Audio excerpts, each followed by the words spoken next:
Rupert and Friendos, you switched to a very special live episode of Nintendo Voice Chat, all part of IGN's Summer of Gaming. I'm your host, Logan Plant, along with Per Schneider. Good morning, Per. Good morning. And Nick Lamone. Hey, Nick. Good morning, folks. And in 30 minutes, we're going to watch a brand new Nintendo Direct. We're doing a watch party, meaning we'll be here watching it with you in real time. That's starting in just a bit, but first we have a lot to talk about. We're going to do our predictions with about 15 minutes to go to the Direct as more people start to trickle in. So it's been a big week for games. So I think we should start right now by talking about some of the biggest third-party games that were announced this week for Nintendo Switch 2. And Nick, I know you've been dying to talk about Final Fantasy VII Revelation, which is coming to Switch 2 this next spring on the same day as other platforms. Mm-hmm. Yeah, I mean, I think that this is kind of a no-brainer for the Nintendo Direct. This is the first time that a Final Fantasy remake game is going to be multi-platform at launch. This is something that Square Enix has gone all in on. They've been working on parity across all platforms for the past few years now, and that's just started to pay dividends with the recent release of Final Fantasy VII Rebirth that just hit Switch 2 last week. So, yeah, this just all makes sense, and they seem to be making a statement that they are not a PlayStation-associated exclusive or an exclusive window anymore, and they just want to go all out at launch, and I think that's going to do numbers for them. I think this is a huge win for Square Enix, and I'm excited for everyone to be able to experience the thrilling conclusion to the Final Fantasy VII Remake saga all at the same time.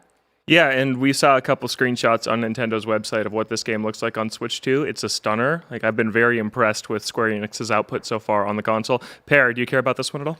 I do, yeah. I played both of the first ones on PlayStation, but I've seen the Switch versions, and to me, it's sort of a reaffirmation that Square Enix believes that Nintendo is going to be in first place in Japan. Yeah. And it wants to obviously support that market, and then secondly, it's such a great tech demo for what the Switch 2 can do, right? Like when we heard the announcement, we're worried about what it would look like on the console.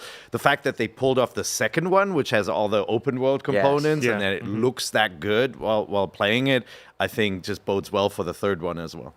Yeah. And I also think that there is some level of worry from a lot of Nintendo Switch 2 users is this going to be a compromised version in any way, shape, or form? And I think, again, Square Enix is the tech wizards over at Square Enix have figured out how to cut back on the elements that will hold the Nintendo Switch 2 back in a way that doesn't make you feel like you're getting a lesser game. I know one of the things that they've done is remove a lot of item clutter in the overall open world / just environment in general, and it's nothing that takes away overall from the feeling of the game, so you don't even know it's gone. The hair is the stuff, right? Yeah. Where when you get close to characters, you can really see the difference. Yeah. But most of the time, you're playing zoomed out, and so you don't get that sort of impact of the downgrade so much. Yeah, with Square Enix specifically, I think we're getting to the point where the conversation doesn't need to be, oh, what's this going to be on Switch 2? I think there's a lot of hesitation about that so much in this first year of the generation, but as we get further, I think that you can have confidence that these games are going to be pretty good. And I am a little bit curious, I'm not 100% all in on what the upscaling tech that the Final Fantasy VII Rebirth is utilizing. I know that it uses some sort of proprietary NVIDIA DLSS to some extent, but I am curious to see if this is like a flag in the sand for not just third-party games, but also I would like to see that technology leverage for a first-party Nintendo title in the near future. Yeah. I don't think there has been one that has done it yet, so I'm curious to see if we do see something today that's like, all right, we see what we can do with something like Rebirth or potentially Revelation, but let's see what we can do it with a new Zelda game, perhaps. I know. I'm so excited for today for that reason. I think that this is going to be kind of the rollout of kind of wave 2 of Switch 2 games. Like, we're a year into the console, and we know that a lot of Switch 2 games started as Switch 1 games, and they couldn't handle that hardware couldn't handle it. Mario Kart World, Donkey Kong Bonanza, so they shifted them to Switch 2. But I think Star Fox is clearly a game that started on Switch 2. That was meant to be a remake as a Switch 2 exclusive, and today I think we're going to see the next wave of first-party Switch 2 exclusives from the ground up. And yeah, I think we'll probably see the best-looking Nintendo game ever today. We don't know what it's going to be, but I'm just going to throw that out there. I think we're going to see that. But another third-party game that got announced that is coming to Switch 2 in 2027 is Resident Evil Veronica. We just had Requiem earlier this year on Switch 2, which was awesome, and now this is going to be a remake of Code Veronica that's coming next year. Nick, what do you think? I mean, Veronica, I think out of all of the remakes that Capcom has been going through, I think Code Veronica, the original, is the one that desperately needed it the most. I think it's a fascinating game, really cool settings, really cool environments, but just really badly balanced in a way that is arbitrarily difficult. And there is an infamous boss fight that you can soft lock yourself out in the middle of the game. Yeah. If you famously a game with limited ammo resources, but also respawning enemies. So not a great combo. I played it on Dreamcast, and I think it's the only early Resident Evil game that I dropped off of. Like, I actually stopped playing it because of those problems. It's tricky. Even though I was like dazzled with, when you see Dreamcast games running it's for the first beautiful. time, it's like really pretty. But yeah, I'm excited to play this. And I'll say that Capcom are tech wizards when it comes to getting stuff to run on consoles, right? Whether that's Monster Hunter or on Switch consoles or Pragmata recently, great. which is graphically really intensive game, and they pulled that off pretty well. Yeah, I'm very excited for this. I've been playing the whole Resident Evil series this year. I've played a few in the past, but I'm finally getting really into it. I thought Requiem was amazing. It was my favorite game this year until Mina the Hollower, which is my current game of the year. But I'm very excited for this. And I love that most current Resident Evils are letting you swap between first and third person, because first person's pretty intense for a lot of people. So hopefully we could do third person in this one also, because the trailer was first person, which surprised me, because originally that's a third person game, and we've never seen them remake a game that was in third person into first person. They love So that's doing the interesting. chase sequences where in first person where it's just so intense because you don't have the zoomed out view and you don't see the chasing character behind you, and it's super creepy when they do that. I wish they would stop. Yeah. Well, they make like a Resident Evil every single year, so they're not stopping. Tomb Raider Legacy of Atlantis is coming to Switch 2 on February 12th of next year. This is a remake of the original Tomb Raider, and I think this game just looks really awesome. It looks so Uncharted to me. Obviously, Tomb Raider, Uncharted have been passing the ball back and forth for the last couple of decades. But Pear, what do you think of this remake? Well, talking about games that deserve a remake, right? The original Tomb Raider, for me, was really special because it was the first real sort of Indiana Jones game, running on a 3D console. And I remember the moments when you step onto the open and the music starts playing and you see a dinosaur and all that. It was just, it's full of such great moments. But then the developers back then, Core Design, struggled with, getting everything to run smoothly and getting things to actually feel like fast and responsive. And so it's a game that feels like classic Prince of Persia 2D, where you have to contemplate, you have to hit the button for her to jump in like a couple of seconds later, right? And so it doesn't feel as connected to the player as modern games and obviously the Tomb Raider reboots have. And so going back to this classic game, which has amazing moments with the two guns with the dinosaurs and all that, I'm super excited about this one. Yeah, same. I think this game looks incredible. It's a technical feast for the eyes, which I always appreciate. One thing that got me really excited about the game in particular is the performances. We had the actor who mocaps and plays Lara Croft over at ign-live over the weekend, and she really sold me on the game. If you haven't checked out the interview, I highly recommend checking out. She was so fun to watch on stage and a great time. But one thing that always stood out to me about the original Tomb Raider, my first like real platformer has always been Mario. And it's always the one-to-one. I push the button, you jump, and in something like Tomb Raider, I was a little bit taken aback at first when I first experienced it because it was very deliberate in a way that I wasn't used to. Yeah. But I really kind of come to appreciate that about the original. It is a platformer first and foremost, and I'm curious like how they can modernize that without losing that deliberateness of the original in a way that to me is so ingrained in the original Tomb Raider. It's funny. It feels more like Dragon's Lair than like a modern platformer, right? Because you have to really sort of calculate in advance. And I will say, like a lot of the cool flourishes in this game, I'm hoping are coming back, and I think we saw like the hints at it. handstand. Like the handstand, when you go up a platform, you can, if you do it right, do like a flip handstand. And it's like the first time you discover that, it just brought the character to life. Or like the way she jumps into the water. Every other 3D game, characters just went yahoo, and they just jump like feet forward, and she does this awesome dive and stuff. It's very elegant. Lots of memories in this one. Yeah, I tried this one out in the remastered collection that they released, and it's rough to return to in 2026. So this is a really cool game to remake, and it just looks so cinematic and really awesome action adventure way, like the slow mo as she's swinging through the jaws of a T-Rex that we see in the trailer. It looks really, really good. A big revival that was announced last week is Spyro: A Realm Beyond. Spyro the Dragon is back, coming to Switch 2 in 2027. Toys for Bob, who made Crash 4 and some of the remastered trilogies, is returning to make a brand new Spyro game, which I think is a really cool return and one that's very aligned with Nintendo fans. Like this is a good one to get on Nintendo platforms. It was the most Nintendo game on a PlayStation, right? Yeah, it right. It used to be sort of PlayStation's answer to Mario 64. I'll say never quite as good, but a fun game, and it obviously had the sort of flying element with Spyro being a dragon in there, which was really fun. This is a talented dev team. They did Skylanders on Nintendo platforms in the past. You know, Toys for Bob up in Marin County, California. That was my neighborhood, so I've met a few of them, and I think they can definitely pull off something really good looking on the Switch too. Yeah, absolutely. I really like the Spyro trilogy. I agree with you, Per. It is definitely like a downgrade from top-tier Nintendo platformers. That's an extremely high bar to clear. Yeah. But these are really, really good games. And just great to see it come back, because Crash 4 was a huge hit. It was a great game, a fantastic modern revival. Spyro deserved that. So many years passed, I wasn't sure we were going to get it, but I'm really glad that we finally are. Yeah, Really cool. I've never been a gigantic Spyro fan. However, you know, coming from the caliber of the studio, I was a big fan of Crash Bandicoot. Was it Back in Time or something like that? The fourth one. It's about time. It's about time. And one thing that has me excited about this in watching the trailer, because when it was announced, I thought to myself, I sleep, I don't really care. But then when I actually watched the trailer, there's a bit where you see kind of like an Spyro taking to the skies and soaring around, and it reminded me a lot of like Ratchet and Clank for some reason, and like an open hub style world, and that has me really excited. And based on the end game of It's About Time for Crash Bandicoot, that was brutal hard. So if they inject some of that difficulty in the late game for Spyro, then maybe I'll be all in on this, because it does look really pretty. Well, it is about time to take a break. We're going to take a quick break, but next it is time for our Nintendo Direct predictions. We'll be right back.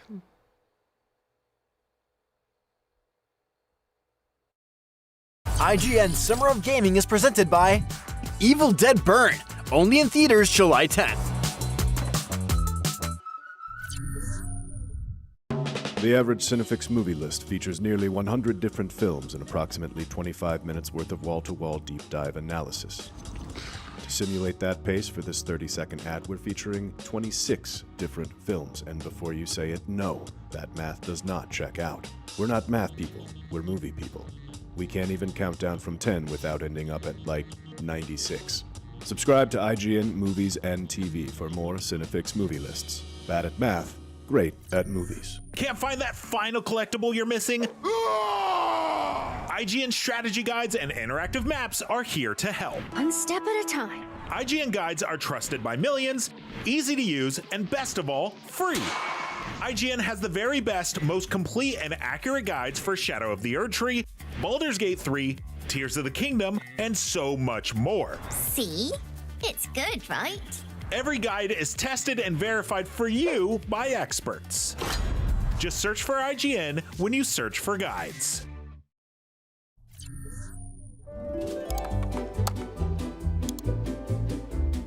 IGN Plus is where your adventure begins. What are you selling?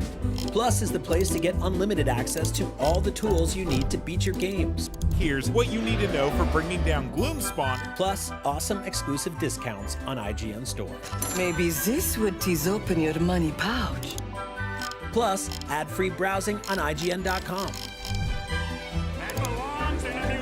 Plus, unlimited game help tools like premium interactive maps with your own custom map markers, filters, marker notes, and more. This will come in handy. Plus, access to sweepstakes, giveaways, and free game keys. Wow.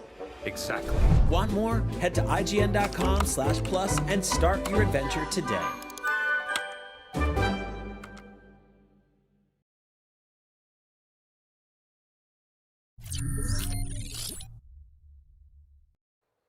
You're watching Nintendo Voice Chat, part of IGN's Summer of Gaming, and guys, we're just minutes away from the June Nintendo Direct. It's the first General Direct in 9 months, and I have big expectations. Let's start with the one everyone's talking about, which is the highly rumored remake of The Legend of Zelda: Ocarina of Time. Per, you reviewed the original Ocarina of Time on IGN, and now, 28 years later, we're hearing about a remake. What shape do you think this is going to take?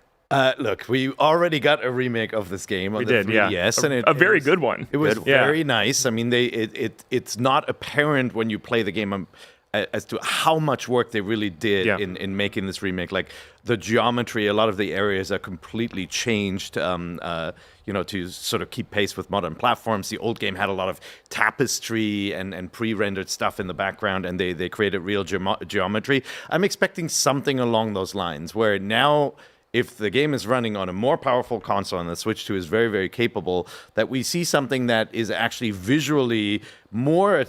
I'm expecting something that looks better than Breath of the Wild and Tears of the Kingdom it running should. on the Switch Yeah. 2, which, look beautiful, but were Switch 1 games and obviously upscaled and running at 60. And so, I'm hoping for a really nice lighting system. I'm really curious what art style they use, because Yeah. the 3DS art style is very much the sort of bright green, classic look of the Zelda games. And the N64 version was actually much more drab than the 3DS one when it comes to color schemes. But I'm expecting it to look like Breath of the Wild, Tears of the Kingdom, Link, to create some continuity with those games. I don't know. One of my favorite things about Zelda is that Zelda always looks different, and we've been in this Tears of the Kingdom, Breath of the Wild art style for almost 10 years now, and so I kind of want this to mark the start of something different and not necessarily that cel-shaded look again. I really like it. I love how those games look, but I want this to look different, and I think when Nintendo revealed the Star Fox 64 remake, and we saw the direction they went with that, and it's this like realistic animal-looking thing, I was hesitant at first. I love that look though, and it kind of just opened this world for me of they can make Zelda look like whatever they want, and I hope it's risky, and I think it could be really cool. Yeah, and it's not going to look like Wind Waker. I think No, that would be no. a really funny moment. Yeah. I don't think people want that drastic of a departure, or like if you think about how Link's Awakening was remade to look like little toy figures and everything being shiny. I don't think they're going in that direction. But like people always talk about, I just want it to look like the old GameCube demo of what Wind Waker was going to be, and it's like if you go back, I don't think you do. don't want that. You They're don't like want plastic dolls. I no, don't it want looks that. very plasticky, and that was a pre-rendered action sequence Yeah. between Ganondorf and Link there. So I'm just really curious. I mean, it could just look like the 3DS game, bright colors, but with nicer geometry and better lighting. I'd be a little bit worried about like a high fidelity Zelda, because I just don't want it to look like those, fan-made Unreal Engine 5 tech I know, I demos was thinking that with, too, with just yeah. like a lot of like shininess to it, like plastic look. I guess this is a pie in the sky, but I would love it if there was like that. There's like this co-op retro anime game that's coming out soon. It's like Orbitals. Orbitals, yes, Orbitals. Something in that like very late '80s lo-fi anime aesthetic could be set in a like again in an Ocarina of crazy choice. But I think that to your point, Logan, we've been in this open world Breath of the Wild semi-cel shaded look for so long, and I think that Nintendo would do its best to delineate this entry from the open world Zelda games. Who knows? Maybe this will be an open world, but only thing I really want to see from an Ocarina of Time remake is an embellished and expanded Hyrule Field. Yeah. Give me more things to do in that, because when you're a kid playing through Ocarina of Time and you get to Hyrule Field for the first time, it's like, oh my gosh, this place is huge. But, we've played Ocarina of Time for decades since, and every time we return there, it's like, it looks a little bit emptier than I remember it every now and Well, maybe then. there are Koroks there. You get to around a little bit, right? Like the open world really is very empty. There are very few sort of bombable areas where you drop into a cave and usually just has a cow or something in it, right? Exactly.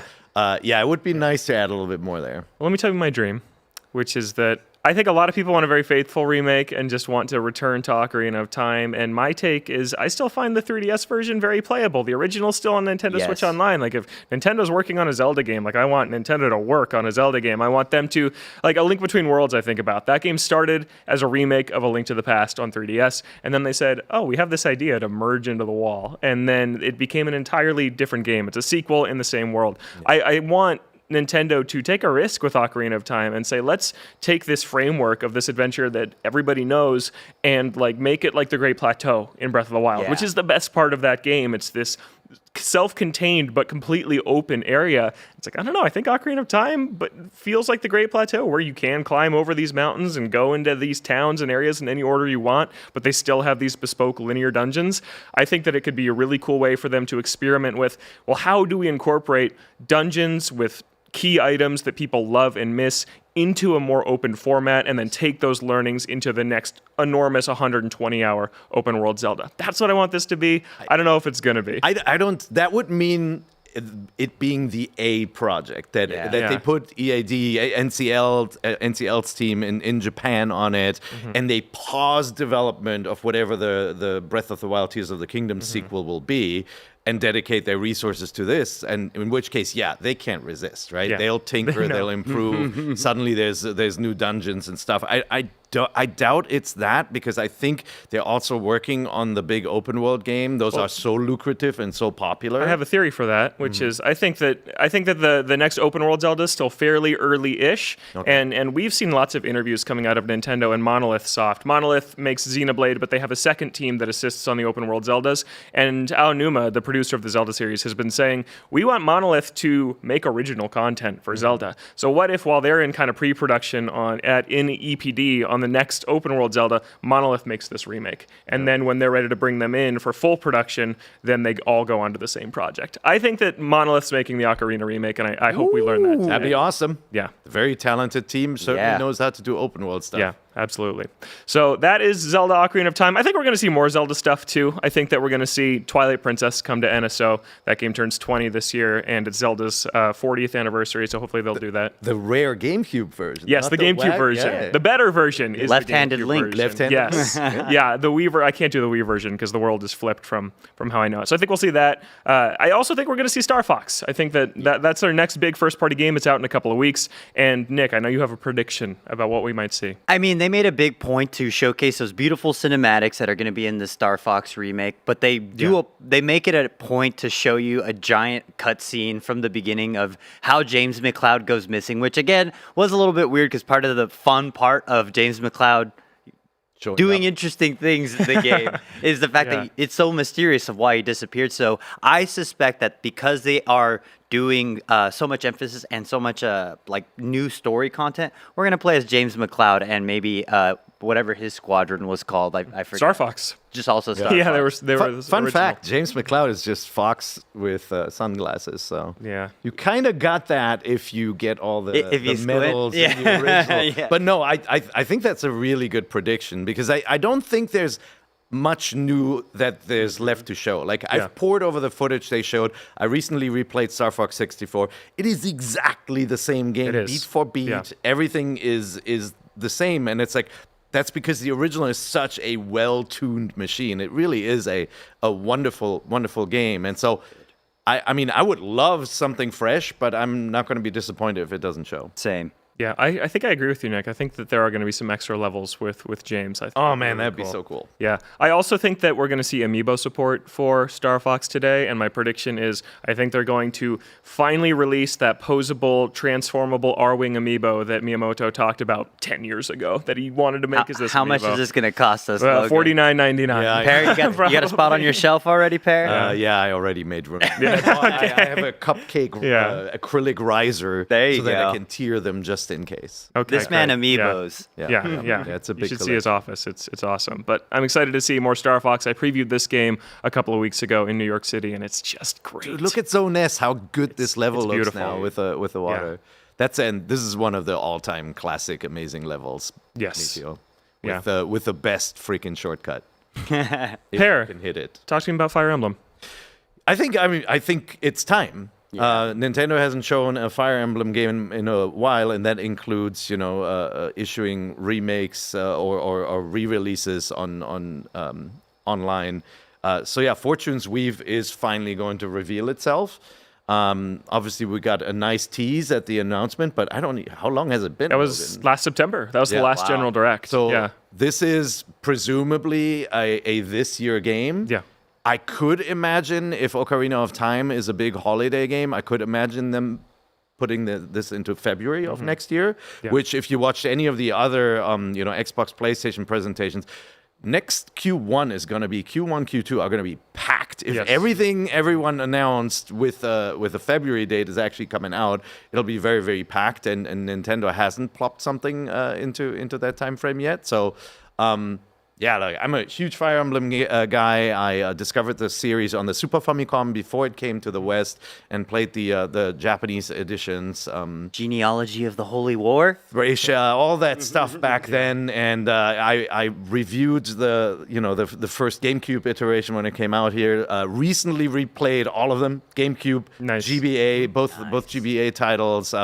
I am so ready for this. Yeah. I've fallen a little bit more in love with the less complicated Fire Emblems. Like, I too. do think that the hub world got a little, and the stuff you do between battles got a little bloated to the point where, I sort of, whenever I start a battle, I'm like, thank goodness. But there are lots of people who like this sort of the cozy and relationship aspects of it. So I don't think that's going to be gone. I think this game is going to be more like the Three Houses setup. agree. But Yeah. I'm curious to see what else they introduce because they usually sort of nudge the series forward with interesting bits. Yeah. Now, I think we'll learn a lot about this game today. I think that kind of from the reveal trailer, it looks like there's going to be 4 routes, 3 houses. You picked which school you wanted to lead, Yep. and I think there's kind of 4 champions here, and that's been their thing. They did it in Fates on 3DS. Even the remake of Echo Shadows of Valencia had 2 armies you controlled. So I think that's it. They wanted to. You can beat this just doing 1 route, but if you want to play it for 180 hours, you can play it 4 times. But I hope I hope we don't get these sort of Pokemon split it into multiple games set up. No, again. I think they're not doing that the again. 4 versions was a bit Birthright. much. Yeah, I would Birthright, love one Conquest. game. Quest. I would love one game with the house or player choice, hero choice. Yeah, and it's currently slated for 2026, but I wouldn't be surprised, like you said, Per, if it gets pushed. The Duskbloods from FromSoft also is slated for 2026. We haven't seen it at all yet, so Yeah. I think between those two, one of them is going to be a 2027 game.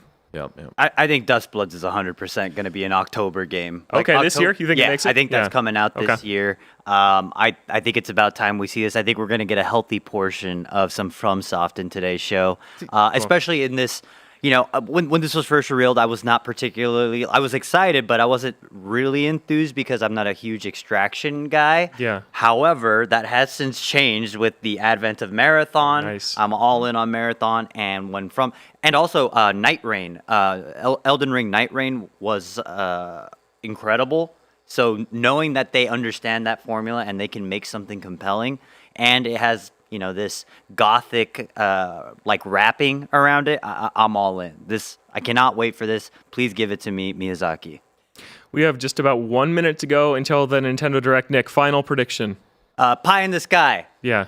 A Paper Mario sequel, please. Would Give love it. me a turn-based action RPG where you have to just time the button correctly. That's it. That's all I Back want, to Nintendo, basics. please. Yeah. Or a Super Paper Mario sequel. Yeah. Per, how about you? Last prediction? Well, I think mine is the same as Yeah. yours. I don't wanna Luigi's steal this Mansion? away. Yeah. Yeah, Luigi's Mansion. It's been a while since we've seen Yeah. Next Level deliver something, and Luigi's Mansion 3 was not just freaking awesome. You have to play it if you haven't played it, but it was a top seller. It's also beautiful. And, is. and with the Mario movies, and maybe Luigi is gonna get a bigger starring role in the future. I do think that they want to get another one out. Yeah, I think so too. Luigi's Mansion 4, Duskbloods, Fire Emblem, maybe a Metroid, maybe a Mario. The Nintendo Direct starts in 5 seconds. We're going to watch the whole thing right here with you, and then we're going to do a special episode of Nintendo Voice Chat right after, talking about all of our favorite reveals and surprises. So be sure to stick around after the show. It's time. Yeah, here we go. 50 minutes. It's a beefy one. That's because it's 35 minutes of Star Fox. One entire run of the game. Here's how long it'll take to beat the game. Yeah. That's not true. There's multiple routes. Don't believe Uncle Nick. Yeah. I'm joking. We're getting Switch 1 games too, they've said. So I imagine they'll start with a Switch 1 block. Just Dance. Hello, everyone. I'm Yoshiaki Koizumi, and I'll be your guide for today's Nintendo Direct. First, here's a game that's coming to the Nintendo Switch system.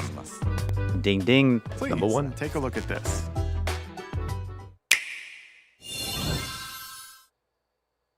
Hello. Oh, Rhythm Heaven. My name is Lowell Miss Reeds, and I'm known for my reading aloud Dude, I cannot skills wait. and more. Yeah. Me too. I'm here today to help show you the Rhythm Heaven Groove game. Beep.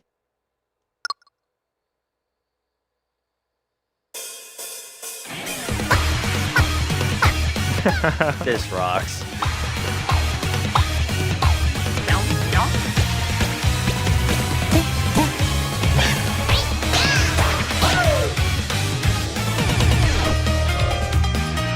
Rhythm Heaven Groove.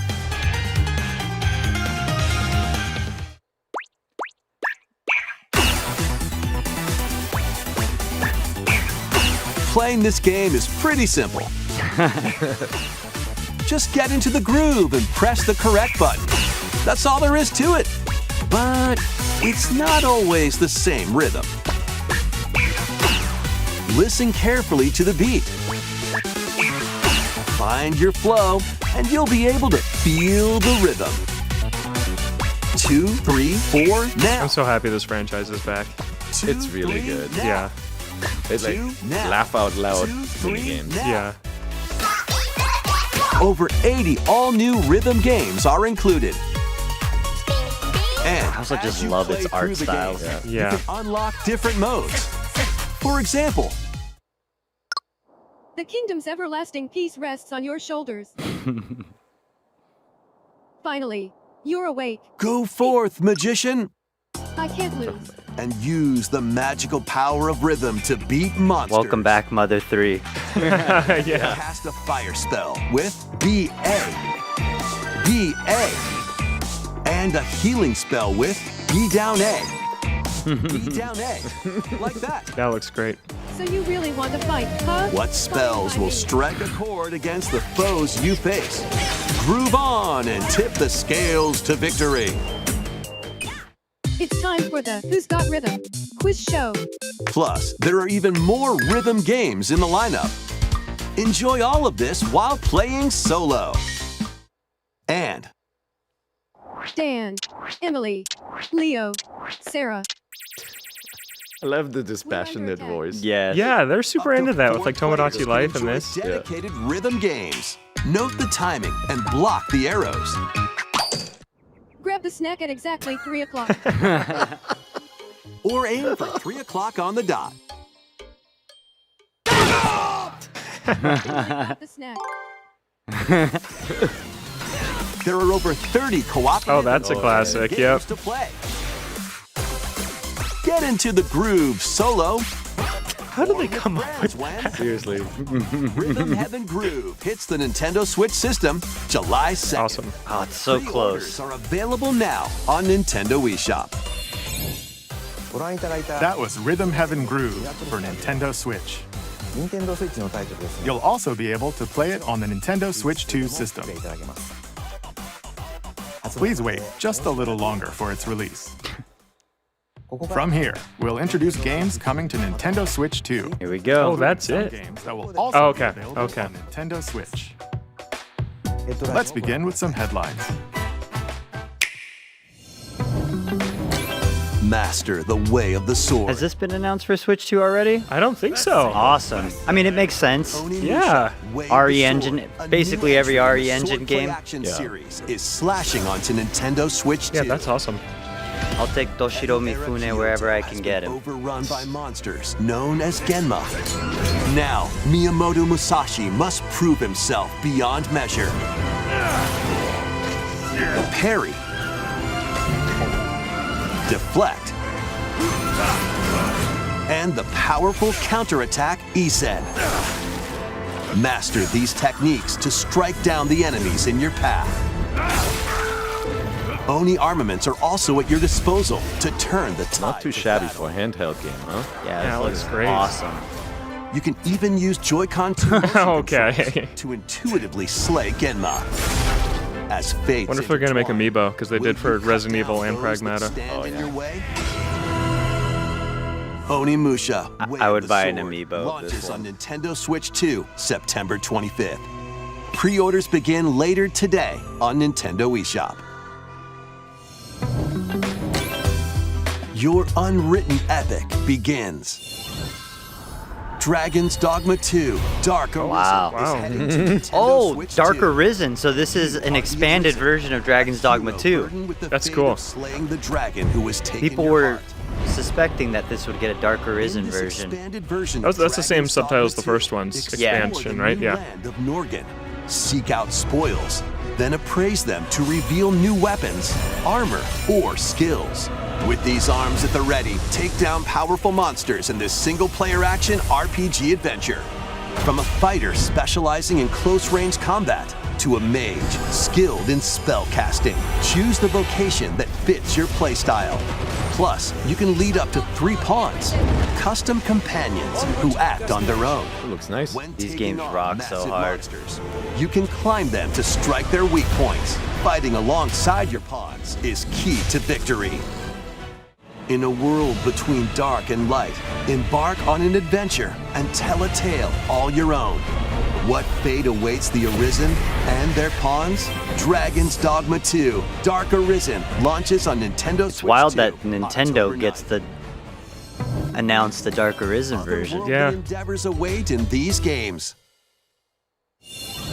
Earth has been driven to the brink of annihilation by mysterious Stellar life Blade. forms called the Natiba. Now, join Eve on her mission to save humanity and That's reclaim wild. the I planet. really did not expect to like this No. game as much as I Engage in did. high-speed It's so good. combat that focuses on timing. Then find your opening and strike. Defeat enemies to acquire new skills. Then strategically deploy them to fit the situation. Can you save humanity and reclaim Earth for humankind? Stellar Blade launches on Nintendo Switch 2 this year. Blast off! Hey, there's Hey, here's Orbitals. Orbitals. We need a date for this one. Protect your home in an expedition across the galaxy. There are many interstellar areas to explore. Melt ice to make a path. Activate devices in time with the beat. This art style's crazy good. Escape from incoming enemies. So and pretty. more. Brave the dangers ahead in your voyage through the stars. 2 players can also work together locally or online using GameShare. That's Work cool. together and overcome the crisis of the cosmos. Orbitals launches exclusively go. on the Nice. Nintendo Switch 2 system September 3rd. Pre-orders begin later today on Nintendo eShop. Journey through the Glade of Dreams. Hey, there it in this is. bold reimagining of Rayman Legends. When a shadowy villain starts spreading corruption, it's up to Rayman and his friends to leap, glide, and punch their I love way this game. through I do miss the old charming art style. and colorful worlds. Yeah. Ride dragons across was realms. Yubi's Dive last into 4 new hurrah for musical like stages. 2D. Yeah. 2D, right? Yeah. More added content. Up to 4 players can go out. I on do a love limb the in rhythm local levels co-op. from this. They're so Those good. song Play a levels are revamped so version of good. Kung Fu, using Remember they had GameShare levels? locally This was a Wii U or game online. first, and they had levels with the Rayman gamepad. Legends Yeah. Retail Oh, really? Play Yeah. Launches on Nintendo Switch 2 October 1st. That's a good game. It's a great day for a big walk. Oh, Get lost with friends in this online co-op walking and talking adventure. Set off through a peaceful world, brimming with challenges, puzzles, and lots of things see a to little discover. choppiness there. Enjoy the sights and sounds as you work together to find your way around. Use all sorts of tools to stay in touch. And figure out new methods of communicating if you're in a pickle.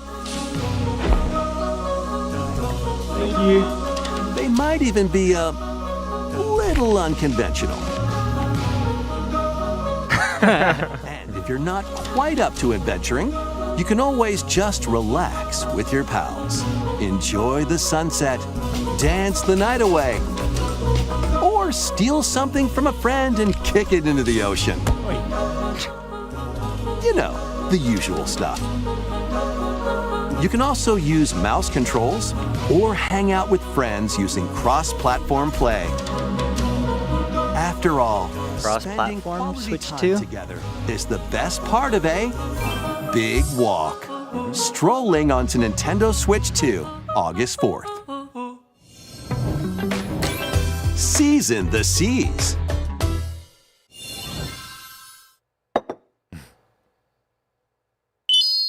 One Piece? Build your very own floating restaurant. Wow, with the nice. straw Wow, hat grill. isometric. A cooking sim Cook up as recipes with Sanji? That's pretty fun. That's such a good idea. The This menu. looks like the iOS, the mobile tower. Yeah. Decorate it to your the liking. Restaurant art style. tycoon Yeah, style. yeah. Then serve your customers as you run the restaurant. And the art style really suits. By searching for and I think One collecting Piece, that's ingredients, neat. You'll expand your menu offerings. Use devil fruit abilities to prepare piping hot steaks. Or whip up tongue-tingling tauntaun noodles. You can make all sorts of delicious dishes. Spend in-game money to change up the restaurant's interior and expand it to attract even more customers. Over 400 characters from the One Piece series will appear. Wow. Mouse controls are also supported on Nintendo Switch 2. Get ready for a feast of epic proportions in One Piece Grand Gourmet. Sailing onto the Nintendo Switch 2 and Nintendo Switch systems October 20th. Kairos Oh, it is off. Kairos off. Yeah, that. Oh, Pocopia DLC? Johto expansion? That'd be crazy. No, underwater. Underwater, yeah. They're doing like the Animal Crossing flavor. Yeah, exactly. Keep Oh, great. adventuring in Pokemon Pokopia, even beneath the sea. Explore the world on the ocean floor with a free update. Oh. By using the new move Dive, you can enjoy life with Pokemon living under the sea. Plant grass, build structures, and expand your towns underwater. What a great game. This Yeah. free update is It scheduled was already to so release in huge, and there was August so much to fix, 2026. and now you can do That's the fantastic. whole ocean. That's great. And there's more. The Pokemon Pokopia expansion Oh, pass okay. DLC is on the way. Discover a brand new town, Bubbly Basin. There you'll find new furniture, new outfits, and new friends. Oh wow, cool. The Pokemon Pokopia Expansion Pass paid DLC will be available later today on Nintendo eShop. Part 1 of the paid DLC, Bubbly New features. Basin, launches this August. Part 2 and Part 3 will launch at a later date. Look out for more details in the future.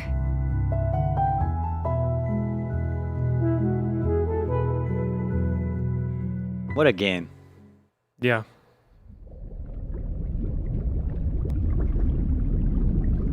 Subnautica 2. Or is it Winds and Waves? No, it's not. That was... Oh, okay. Koei Tecmo? I thought. Looking forward to more content. Yeah, they did Oh, Pokopia. yeah. I Okay, thought it they took were me for I gonna was go like, are we Winds getting a and Waves. Muso Pokemon game? Yeah. I didn't think we would see Winds and Waves take a today, look at but they got this. me for a second. Yeah, I thought that was the next game. This is the Dagdan Empire, a Well, this is prosperous Fire land Emblem. ruled by the gods. The capital, Daxian, Yep. It plays is. host Yep. to the heroic games. I like the Roman the setting. winner of which is granted one wish. Powerful fighters from across the land have gathered to participate.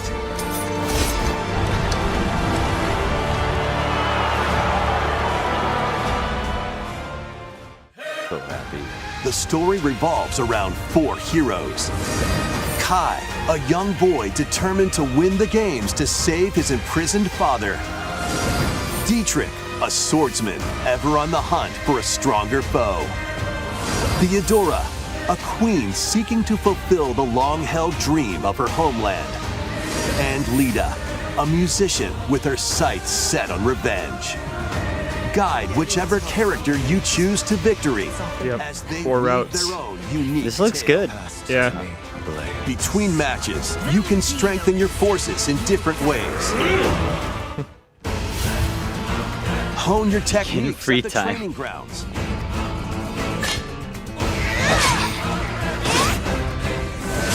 I'm figuring it out.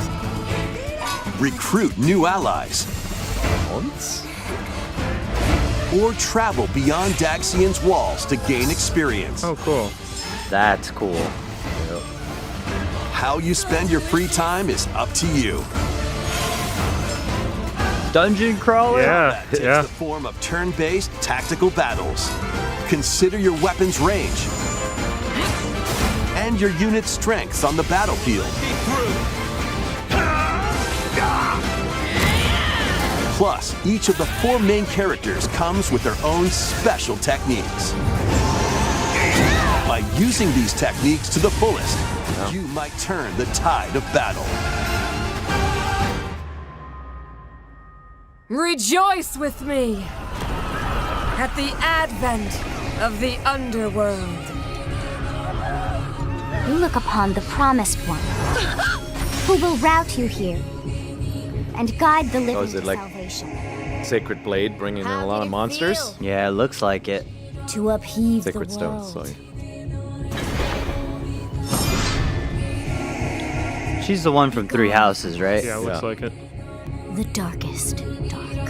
We got a date? September 17th. September 17th. Very nice. Very soon. Very Fire nice. Emblem Fortune's Weave launches September great. 17th. Excellent. Alongside the standard edition, there will wow. be a special edition, the Fire Emblem Fortune's Weave Dagden Collection, that launches the same day. Please look forward to it. Let's continue with some more headlines. Welcome to the next level of ninja battles.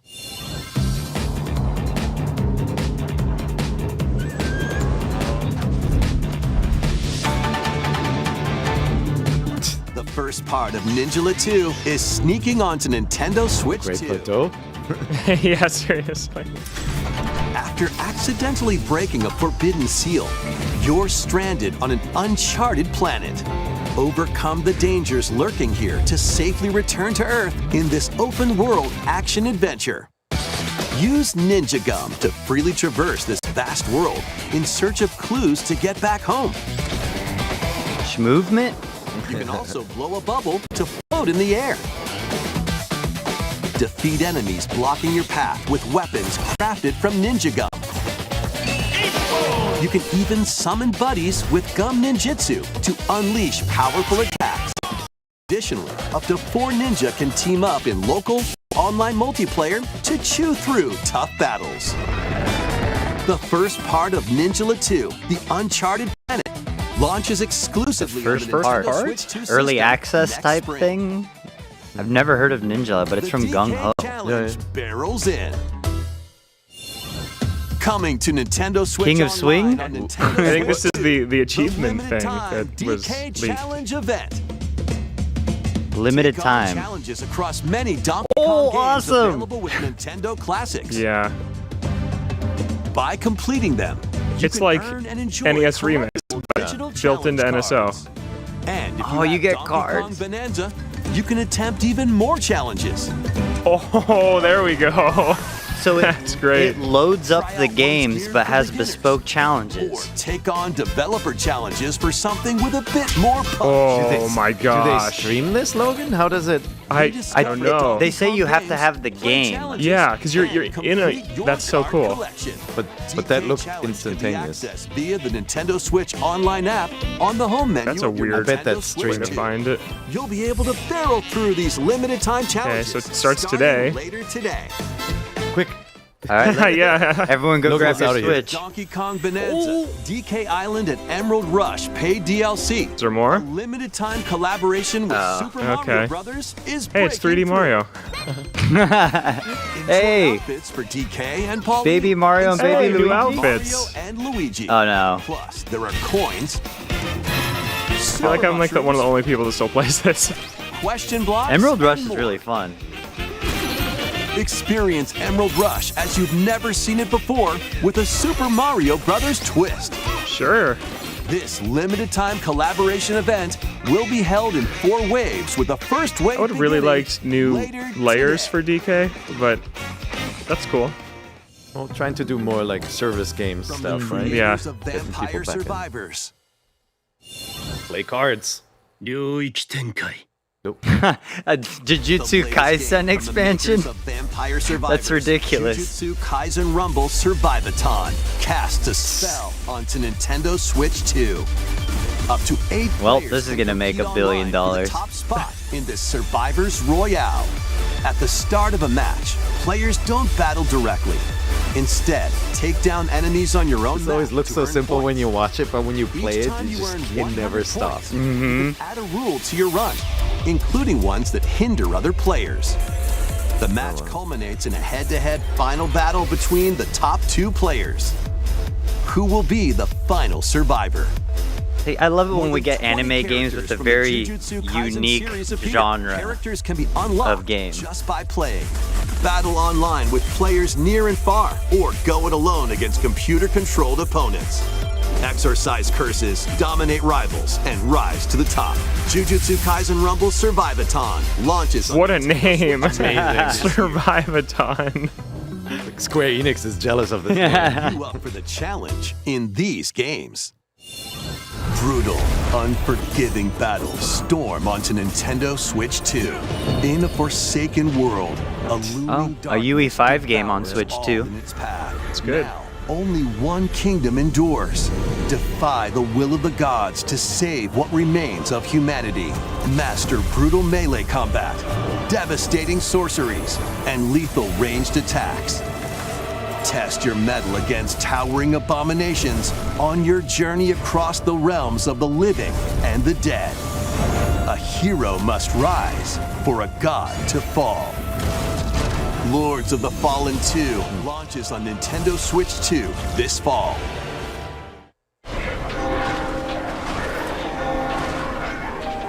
Enter a Lies of Lies of P? world based on the story of Pinocchio in Lies of P.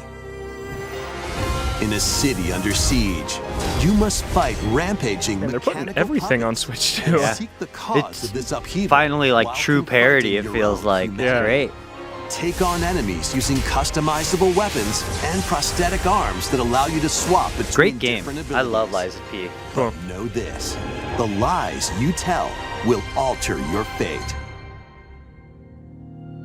Lies of P, Complete Edition, which includes Overture, a prequel expansion to the main blocking game. the date. Launches But on the digital Nintendo version Switch available 2 first. system, August 6th. Pre-orders begin later today on Nintendo eShop.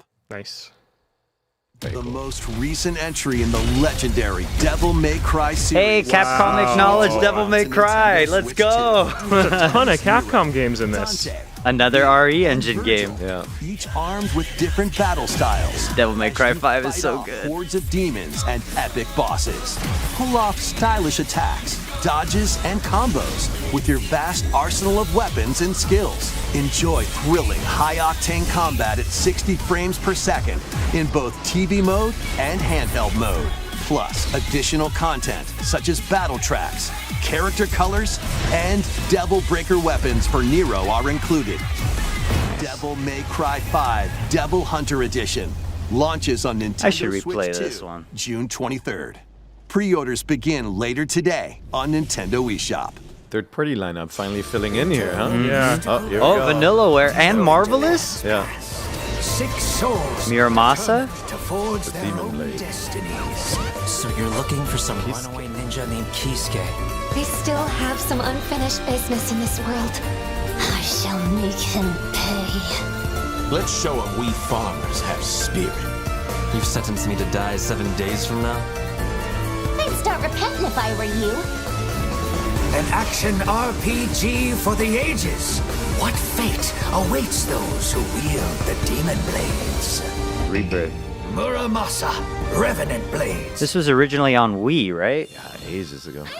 Nintendo Switch 2 That was editions 2027. of these 3 Finally! Xenoblade Wow. games are incoming. Now I can Okay. finally try to replay these all. All 3 games run at 60 frames per second. Set aside With some 4K 200 resolution Ah, yeah, in yeah. TV I got mode time. or Full HD in handheld mode.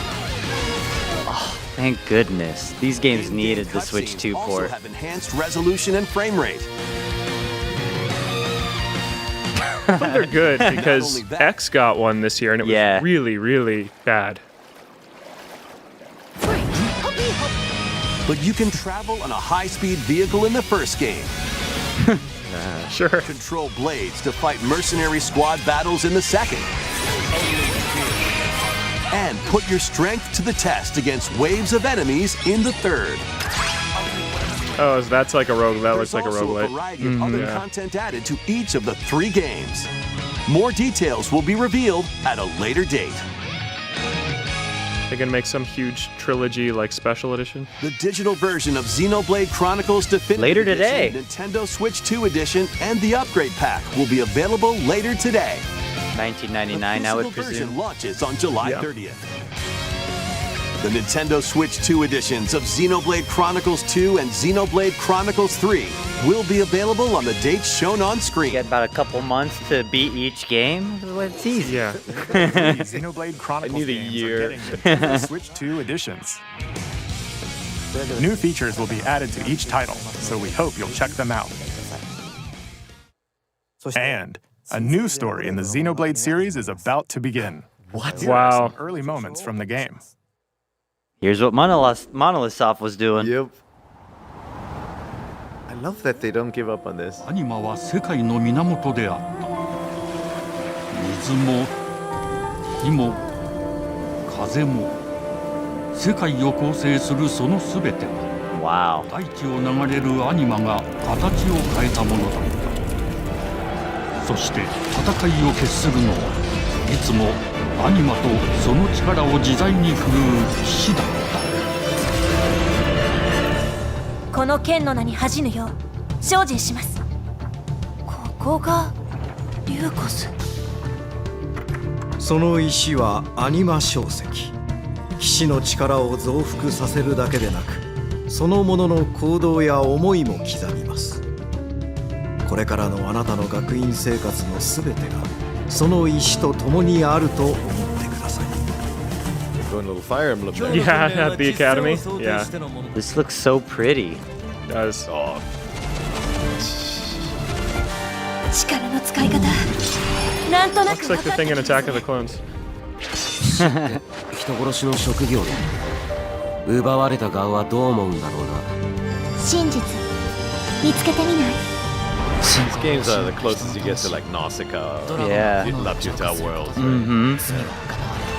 田舎貴族の限界を教えてあげる。あいつ使えるぜ。小石なしで騎士の力。生と死すべてはアニマと共にある。帰るのさ。あの場所に。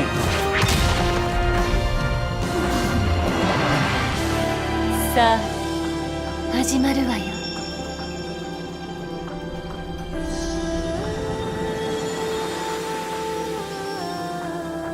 兄上行ってまいります。ここは6つの太陽に照らし出された大地。 That looks so cool. That's awesome. Yeah. 破れた神の恨みが未だ晴らされてはいない It's like こと。 It's Halo. really crazy. Yeah. Is it 4? Genesis. Okay. I wonder if this is set before the events of Xenoblade 1. Next year. Nice. Yeah, they work fast. Yeah. Xenoblade Genesis marks a new beginning. What kind of story do you think will be told? Please look forward to future updates. Next. Please Switch take a look Sports at this. or Mario Tennis? Switch Sports Welcome Resort? to Yeah. Woohoo Island. Oh, it's Home back! of all kinds of sports. Coming to Nintendo Switch 2. Give me some Pilot Nintendo Wings. Switch Sports Nintendo Resort, Switch- nice. The latest game in the series. Use love the Woohoo Joy-Con 2 Island. controllers as rackets. Ping Close. pong, thank you. Or even handles. There's your wave race. Closest we'll get. There are 12 sports to choose from, all with intuitive motion controls. Let's go over them. Let me throw a frisbee to a dog. Guard, counter, and outmaneuver for the knockout in boxing. Make quick shots to keep your opponent No on their Mii's toes. though? In table tennis, You could in Switch Sports, but the aim main for one were center of these the target characters. And let that arrow fly. Yeah. In archery, enjoy rallies with different types of shots in tennis. Switch Sports did over 10 million units. Yeah. It was huge. Set, and spike in volleyball. Roll the ball straight or give it a spin to strike big in bowling. Dribble, pass, and shoot to score in basketball. Adjust your shot's power, then swing bring your back a club lot. in All of them golf. from Switch Sports so far. Yeah. Except soccer. Battle with one thumb to Okay. hand your Okay. opponent a defeat in thumb wrestling. That's why no Mii's. Mii's don't have Through the thumbs, man. course using mouse controls. Oh, in is thumb wrestling a sport? Open world resort, dude. Steer with Yeah. handles and coast along the waves. I want to in fly a power plane cruising. like Pilot Wings. Yeah. Thank you. And fly around freely in prop plane.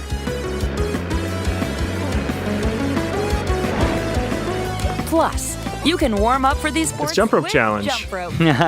You can create and play as a sportsmate. What do they call Or them? me Sportsmate? character. Sportsmate, I think.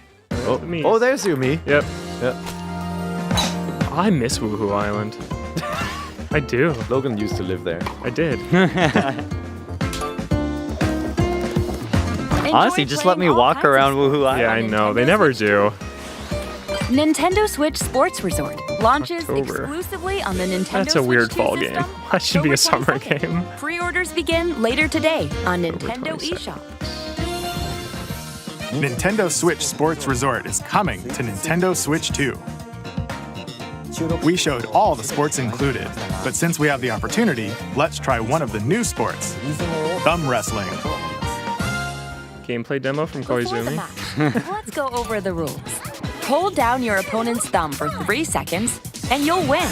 I like Why it's a Nin- 50-minute direct. I like instead of Nintendo 40. showing you how thumb wrestling works. Oh, you have to waggle to And if escape. you keep your thumb held down, it'll It get is 2007. bigger and stronger. Oh my. Customizable You'll nails. need this to claim victory. You know so many people watching are Here's so to a mad great right thumb now. wrestling match. The thumb moves. Just like Let's go, this. Koizumi. Here we go. Let's have a good match. Oh my gosh. Dude, Oh, got him right away. I like their picture-in-picture stuff. Yeah, Those are cool. yeah. Oh, they Is broke that free. game chat? All right. Let's try this. Oh, we bumped thumbs. Maybe they'll do Go, go, go. Hold me it. faces in game chat. Oh my gosh, that'd be so good. You have to keep them pinned. This is the most Nope, Nintendo wait, thing I've ever Yeah. seen. Wait. Nintendo is back. Yeah. Okay. Ooh. I like worried for a second weird there. Nintendo better than. Oh yeah, me too. Okay. Thumb started to sparkle. And the nail got bigger. I'm honestly shocked this made the Hold on a direct second. right now. This is That's so not how it's supposed to long. go. It's okay. Everything is fine. My thumb returned to normal. Has anyone scored yet? No. This is the rest of the direct. Oh, I got deflected. Ah, wait. Come on. Oh no. There's no way he's gonna lose in the direct. He lost. I lost. That was real gameplay. Koizumi confirmed bad at thumb. Yeah. Nintendo Switch Sports Resort. That's the one they went. He lost to the computer. Let's move on to more headlines. Nice. He snapped with that thumb. The land ruled by dragons. The world of RuneScape, RuneScape. comes to Nintendo Switch 2. An ancient power has awakened on the forgotten continent of Ashenfall. I mean, this is becoming the RPG console, huh? Yeah.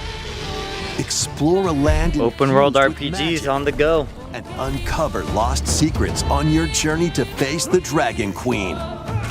In this survival crafting adventure, delve into the mysteries of Ashenfall, amongst the ruins of fallen civilizations. On your expedition, harness the land's transformative magic to gather resources, craft gear, and build shelter. Then, step into battle, forge weapons, sharpen your skills, and face the danger that awaits. Survive the wilds, unveil lost secrets, and challenge dragons in RuneScape Dragon Wilds, launching on Nintendo Switch 2 September 15th.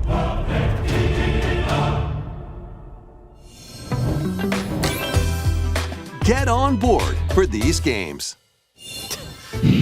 Customize your own avatar Whoa, and so play bright. in the Hello adorable Kitty. world of Hello Kitty Party Land. I thought it was gonna be like a plane game because they told me to get on Join the the line. over 40 character-themed mini games and several board games. I'll do anything it's for Mario cinnamon Party. roll. 40 Sanrio characters to meet. 140? Plus, you can choose from 16 partner characters, collect stickers, and so much more. Hello Kitty Party Land launches Very busy exclusively screen. on Nintendo Switch 2 and Nintendo Switch October 29th. So let's get down there and Hey, finish yo. the job. Hi, Star Fox.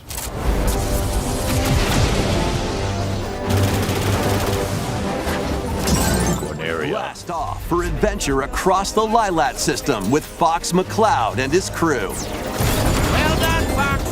A battle for the fate of the galaxy. I love that begins. boss. Yeah.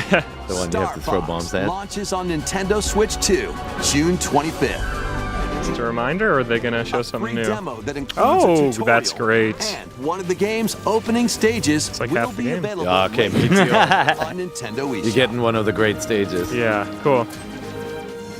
Dude, lock on. What the hell? Hope resonates within the crystals.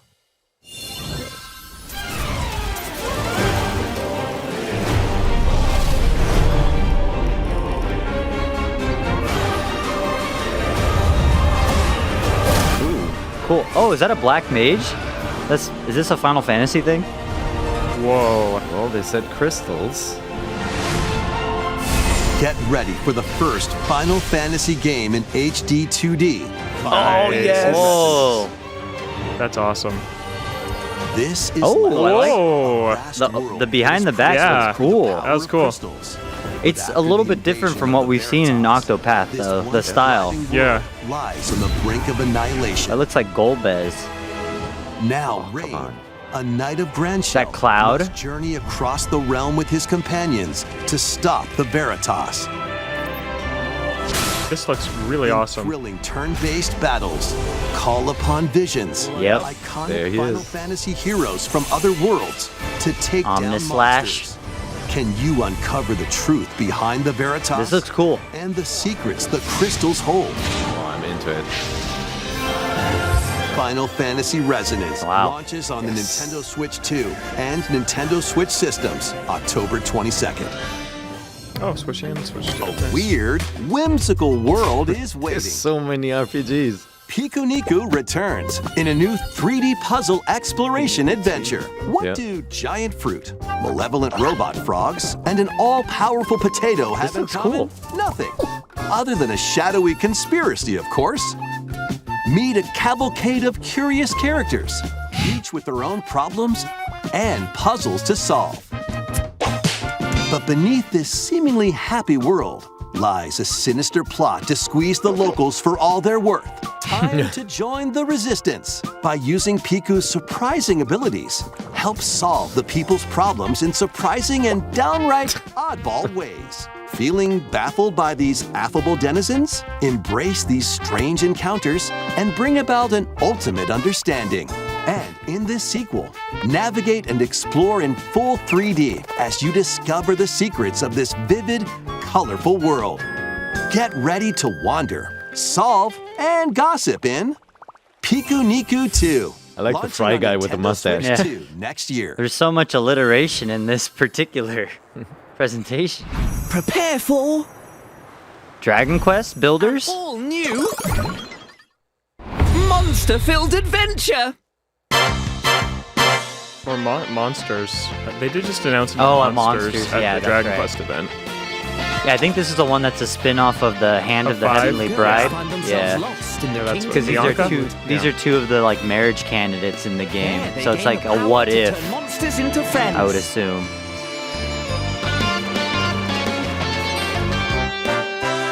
Spot a monster you fancy? Scout it.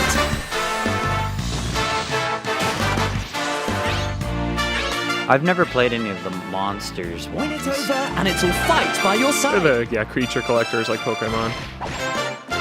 Maybe the Game Boy one. And that's not all. Synthesize two monsters to create more powerful allies. Now, Take on the most fearsome of foes with a team that's uniquely your own.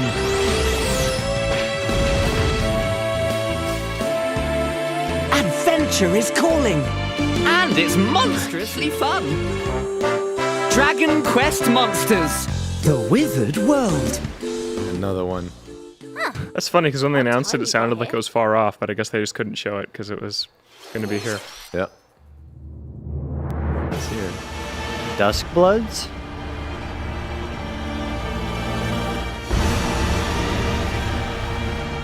Looks from.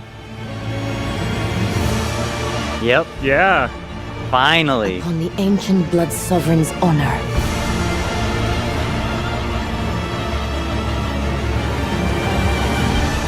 We are monsters. Wow.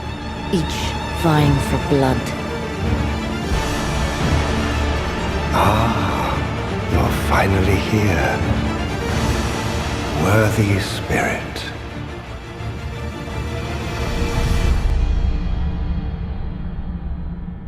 February 2027. Oh. Today.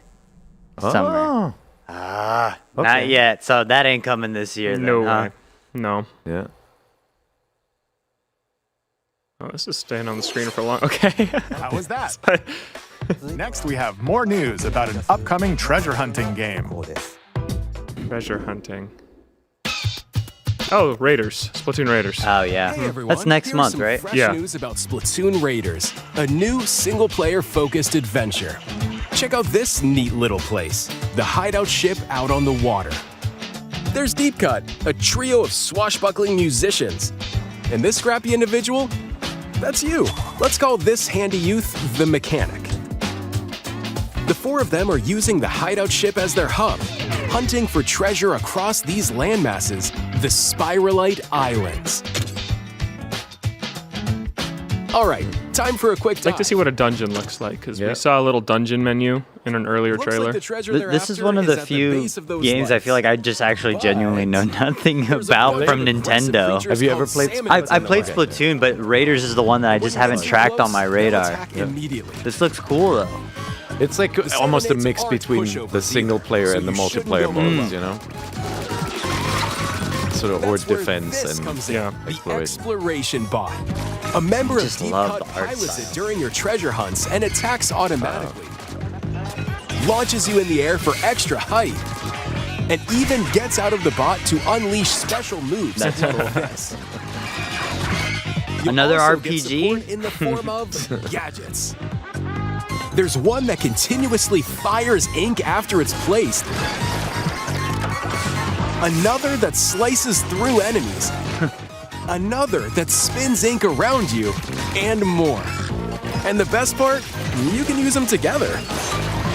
It'd be nice if that made things easier, though. So to recap, do not underestimate the Salmonids. Yikes, this is tougher than it looks. But the Salmonids aren't the only powerful ones around here. Through battles, you, the mechanic, will also get stronger by leveling up. And you can customize all sorts of upgrades to fit your playstyle. Oh, looks like time's up. There are even more details to cover in the upcoming Splatoon Raiders Direct, airing on June 30th. And in the smart device app Nintendo Today, see the story events leading up to Splatoon Raiders with daily comics ahead of launch. We got lore Plus, drops in on collaboration Nintendo with Today. this game, there's going to be a special Splatfest in Splatoon 3. The theme looks like it's about Splatoon Raiders. Details will be announced. You don't know? You don't know. Nice job, Square Baby. Check this out too. See ya. Oh, bye.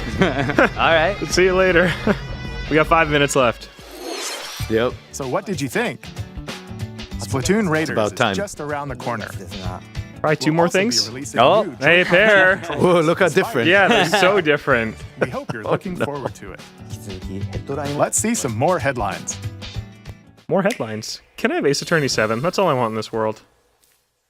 It's not this. Nope. Oh, Oh, this Deltarune? Deltarune. Chapter 5. Dude, Deltarune is so good.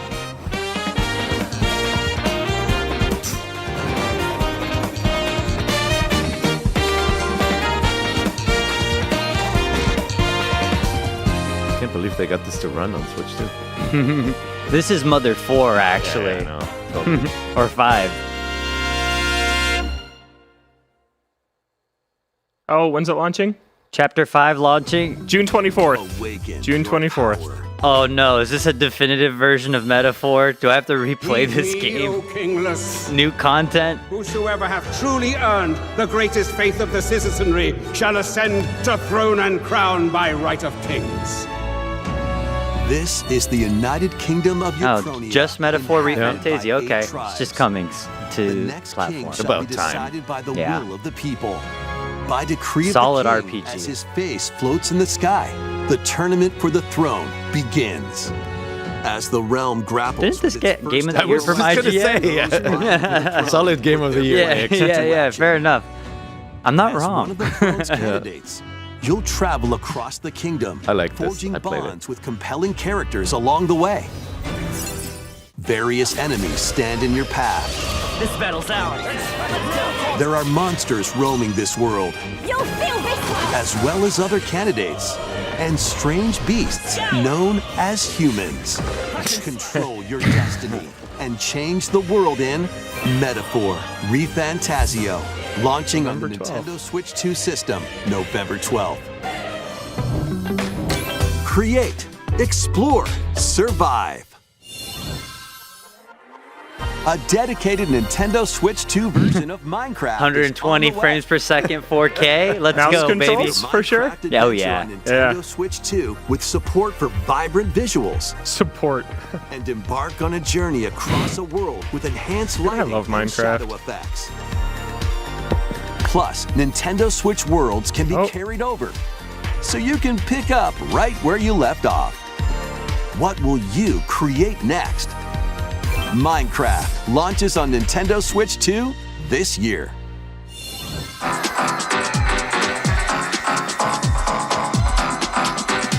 Oh, Metal Gear Solid 4? Yeah, I think we knew that was coming. Master Collection Volume 2. This is the third-party real quick fire. Usually right? means there's like sometimes two things left, maybe one. Looking at my watch, I think one thing. Oh yeah, Warhammer. Saber game? Okay. Maybe we get.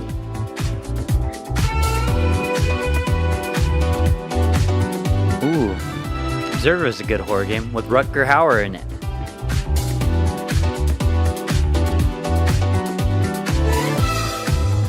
DayZ, what year is it? New console. Every new game, every old game is coming back.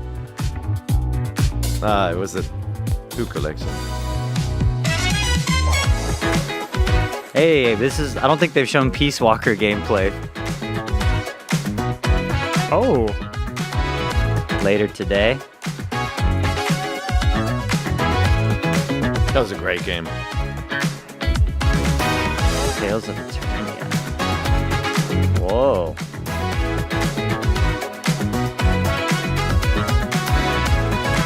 Yeah, this really feels like SnowRunner. I love SnowRunner so much.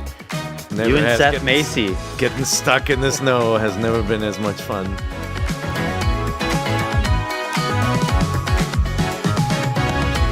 Very generous RPG direct. Yeah. Yeah.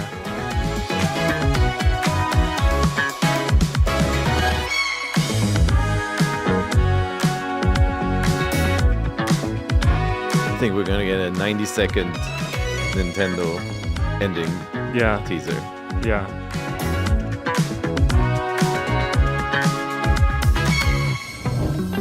The battle of light. No way. Kingdom Hearts approaches. 1 through 3?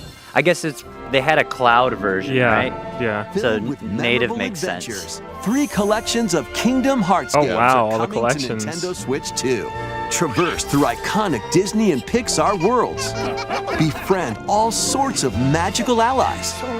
And battle enemies Yeah, this feels in long action overdue. RPG combat. Relive these But stories. them or acknowledging experience Kingdom them Hearts for the again, first just always time, eyebrow alongside raise. Sora and his friends as they fight Well, the darkness. Could mean that If they you end have on the it. cloud versions on Nintendo Switch, you can transfer your existing save data to these Nintendo Switch 2 Oh, games. nice. That's good. They should also These give them to three you for collections free. launch on Nintendo Switch 2, October 8th. A bundle with all 3 compilations, Kingdom Hearts Collection 1 through 3, also launches October 8th. Additionally, a free demo of Kingdom Hearts 3 plus Remind will be available later today on Nintendo eShop. Demo of the 3rd game in the series? Sure.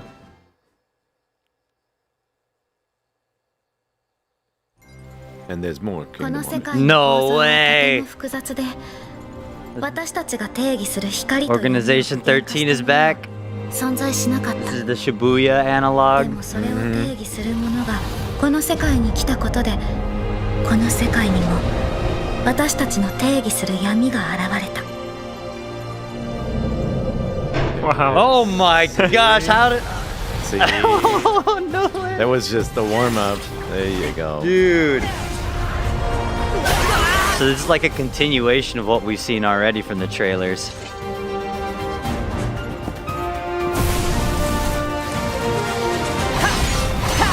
Now they can finally run on a Nintendo console again.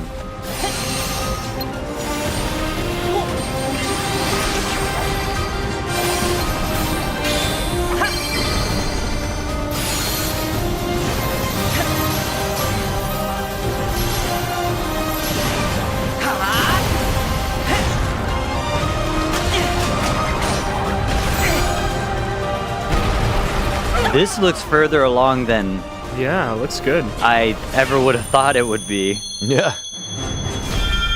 Come on, anything, any date or anything. 27. At launch. Oh, at That doesn't launch. do. But no date. So further committing to the multi-plat at launch. Next is our last announcement. Okay. Kingdom Hearts 4 and then something else? Well, it's got to be Zelda, right? It has. It has to be. Yep. Yes. Long ago, there was a land called Voice act. It's so weird to hear voice created acting by for like beings of Ocarina supreme divinity. or something else. At the very It's top Ocarina. of this land, there lay a small forest. Okay, come on, that's Ocarina. The stylized Deku tree. A tree quietly watched over the inhabitants of the forest.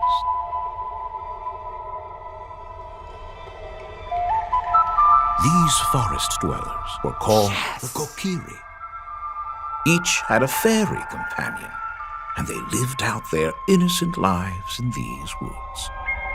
Do the Wind Waker tapestry open? However, there was one particular boy who did not have a fairy. Oh my gosh. Whoa. What? Very high fidelity.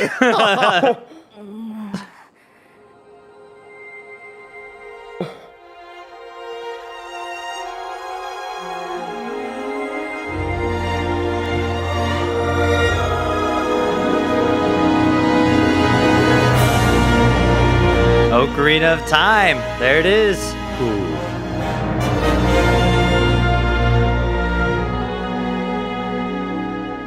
This year. Wow, okay. Are you guys gonna leave us hanging? The Legend of Zelda Ocarina of Time will be reborn on Nintendo Switch 2. More details will be announced in the future, so look forward to them. Man. That's all for today's Nintendo Direct. Earlier this year, Devon-san was appointed as the new president of Nintendo of America. We'd like to conclude this presentation with a few words from Devon-san. Thank you for watching. Thank you, Koizumi-san. Hi, everyone. I'm Devin Pritchard, and after 20 years at Nintendo, one of my favorite things about gaming is still that moment I get to try something new. I watch the trailers, I hear about a game, but the moment I pick up a controller, that's when it all comes together. And for me, that's what games have always been about. Those little moments that surprise me, and allow me to immerse myself in different worlds. You can read about a game, you can watch a trailer, but nothing beats seeing it for yourself. And that's a big part of what Nintendo Treehouse Live is about. Getting a closer look, hearing from the teams, and spending more time with the games themselves. So let's get to it. We've got a new Nintendo Treehouse Live ready to go, with a few games I hope you find interesting. And if you enjoyed Splatoon Raiders in today's Nintendo Direct, this July at San Diego Comic-Con, we'll have the game playable on the show floor. Great. Because at the end of the day, I think the best way to understand a game is to pick up the controller and play. Thanks for watching. I'm really looking forward to sharing more of what I love about games and bringing those experiences to all of you. And now it's time for Treehouse Live. Over to you, team.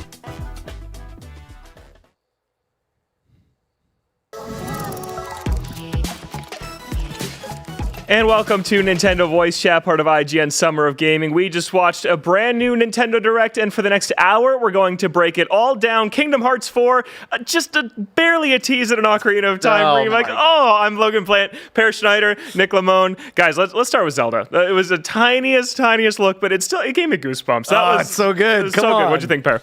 I mean, I love that they went to the sort of tapestry presentation style of Wind Waker, right? Like showing the story and setting it up like this. Really, really cool. Great voice acting. You know, we saw really good voice acting. We saw a hint at the Deku Tree and setting up the story of Link being born. He's living among the Kokiri, but not actually being part of them.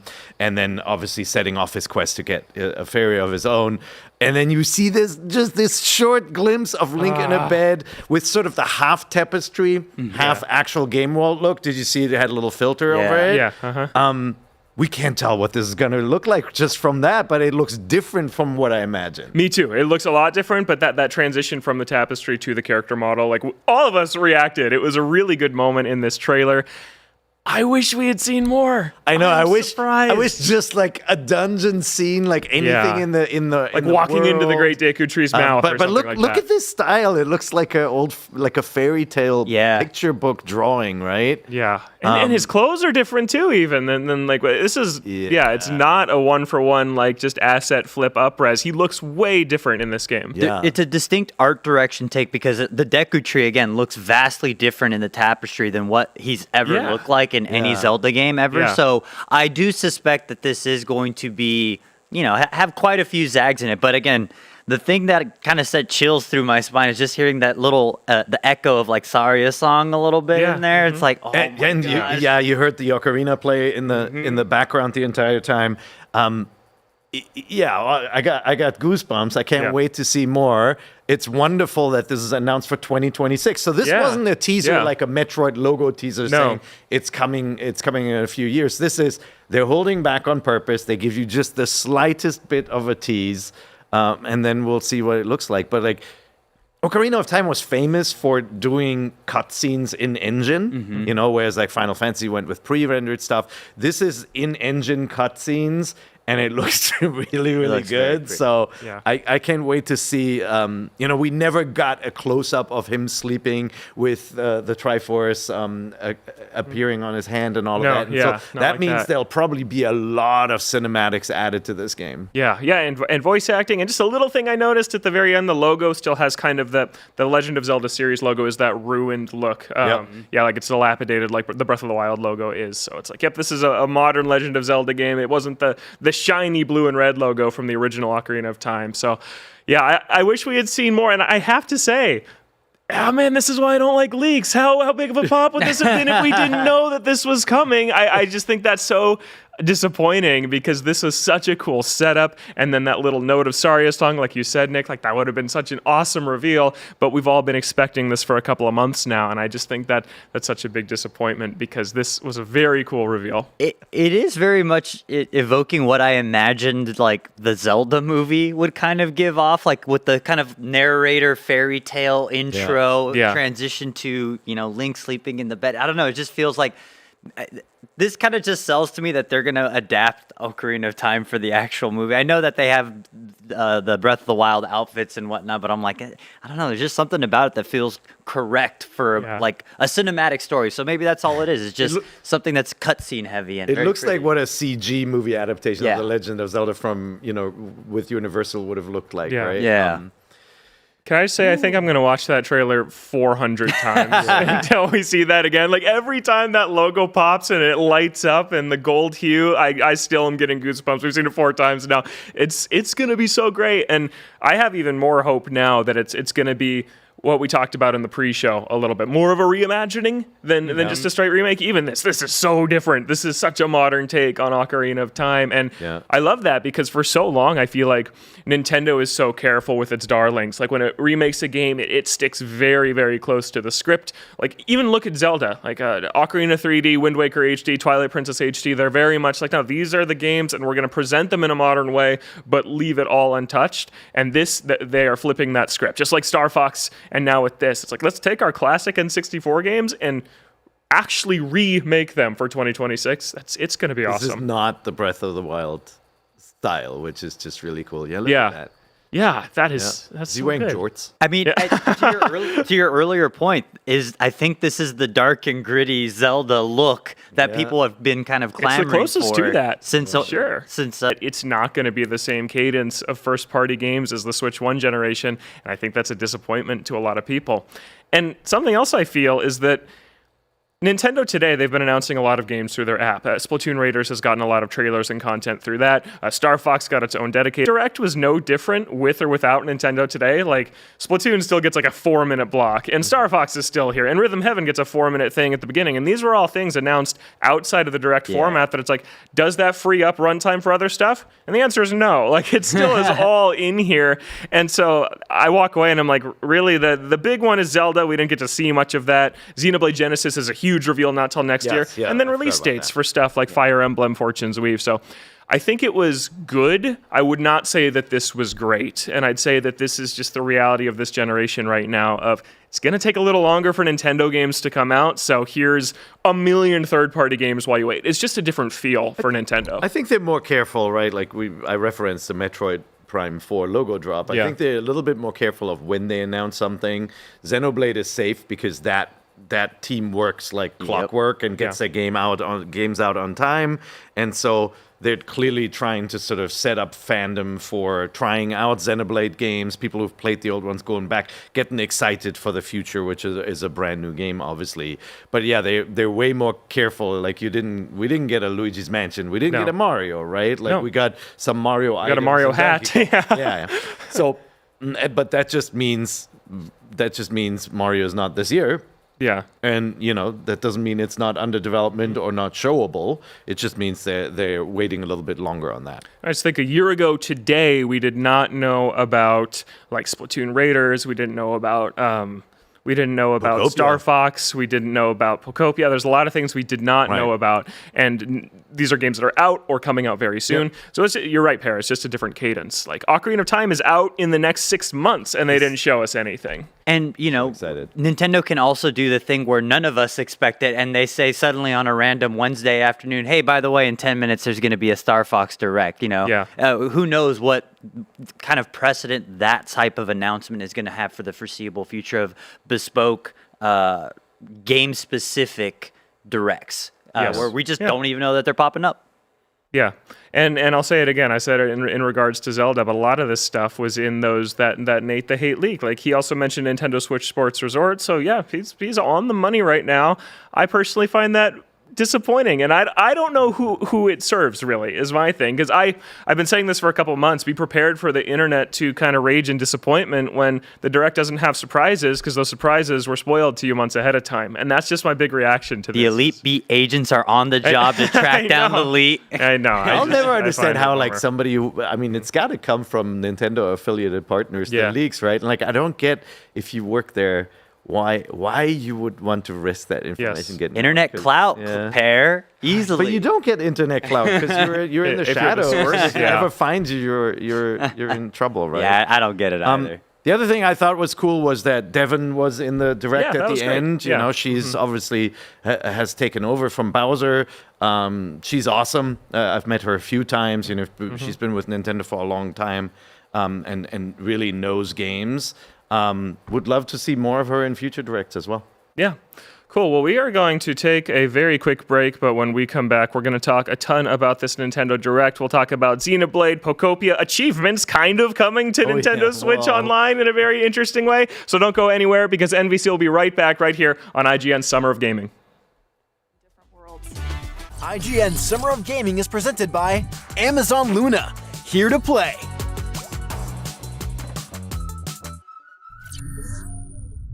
Do you want to be the very best like no one ever was? Streamline your journey to becoming a master trainer with Planet Pokemon. Choose your Pokemon, filtering by type, stats, or game availability. Then use the full team builder to assemble an unbeatable lineup. Plan out the optimal set of moves, items, and abilities. Plan your dream team today at planetpokemon.com. Catch up on all your favorite shows with up-to-the-minute gaming and entertainment news with Geek Media Podcasts. Welcome to a very special episode of IGN Game Scoop. Game Scoop has you covered for all things gaming and the latest game releases. Tune into Podcast Beyond for the biggest PlayStation news. Man, this is a cool looking trailer. Everything Xbox on Podcasts Unlocked. This is Steve Downs, the voice of Master Chief. Catch up with your Super Nintendos on Nintendo Voice Chat. Let the kids love what we love. And get all the latest console news and rumors with Next Gen Console Watch. Now Xbox and Phil Spencer are even saying that a mid-gen refresh isn't even necessary. The Cinefix Top 100 podcast picks a movie every week to celebrate and debate. It's kind of every movie's grandpa. Geek Media Podcasts, the best podcasts from around the world. IGN Playlist is the best way to track your game collection. Now you can even import your entire Steam library to Playlist, making it easier than ever to review games, show off your collection of the world, and finally chip away at that massive backlog you keep meaning to get to. IGN Playlist, check it out. Can't find that final collectible you're missing? IGN guides are trusted by millions, easy to use, and best of all, free. IGN has the very best, most complete and accurate guides for Shadow of the Erdtree, Baldur's Gate 3, Tears of the Kingdom, and so much more. It's good, right? Every guide is tested and verified for you by experts. Just search for IGN when you search for guides. Kingdom Hearts 4 will launch on Switch 2. We don't have a date or a year, but we know that it's coming to Nintendo's console, and we got our first look at Kingdom Hearts 4 in a few years. It's been a long time. So, Nick, what was your reaction? I mean, I was just kind of stun-locked the entire time. I just wasn't sure that I was looking at actual reality. But yeah, Kingdom Hearts 4 is still a real thing. Square Enix is still actively development. We can all rest, Kingdom Hearts fanboys. Let's go ahead and take it easy. Give Tetsuya Nomura, the creator of the game, a little bit of a break. And it looks great. It actually looks like a real playable game. The combat that we saw looks like a continuation of where the original trailer for Kingdom Hearts 4 leaves off, where Sora is transported into modern-day Tokyo in what looks like Shibuya fighting the darkness. But one thing that Square Enix has said that, or I believe it was Nomura himself, said that this is the beginning of a new arc in Kingdom Hearts, a new story arc, where it was like the Darkness Seeker trilogy in the original first 3 games, and now this is going to be something new. I'm very curious to see what the kind of general overall tone is based on what we see there. It still feels very dark and edgy in a way that Kingdom Hearts 1 through 3 necessarily weren't. This feels a lot more in line with what we've seen from kind of mid to late 2000s era Square, where very the world ends with you, modern adaptation with a little bit of a fairy tale twist. I still genuinely think Kingdom Hearts 4 is basically Nomura trying to finally make Versus 13 happen for Final Fantasy. And I think this is such a fun, interesting choice to make it so like live action, not live action, but like realistic portioned humans, and it looks like there's a lot of characters from the now canceled mobile game that are making an appearance in this particular Kingdom Hearts game. And the flow motion state combat from Dream Drop Distance on the 3DS and what we saw iterated on in Kingdom Hearts 3 is back and in higher fidelity than we've ever seen before. I'm very excited. I love Kingdom Hearts, and I can't wait to pour over this footage, on my own 4K TV at home and look at every single pixel that I can find. But I am very, very hyped for this. I think the mayor of Shibuya has some work cut out for them. So they keep on getting invaded by monsters in every game. Persona more recently as well. It looks really fun. I mean, I'm a big Disney guy. I've watched every animated feature they've ever made.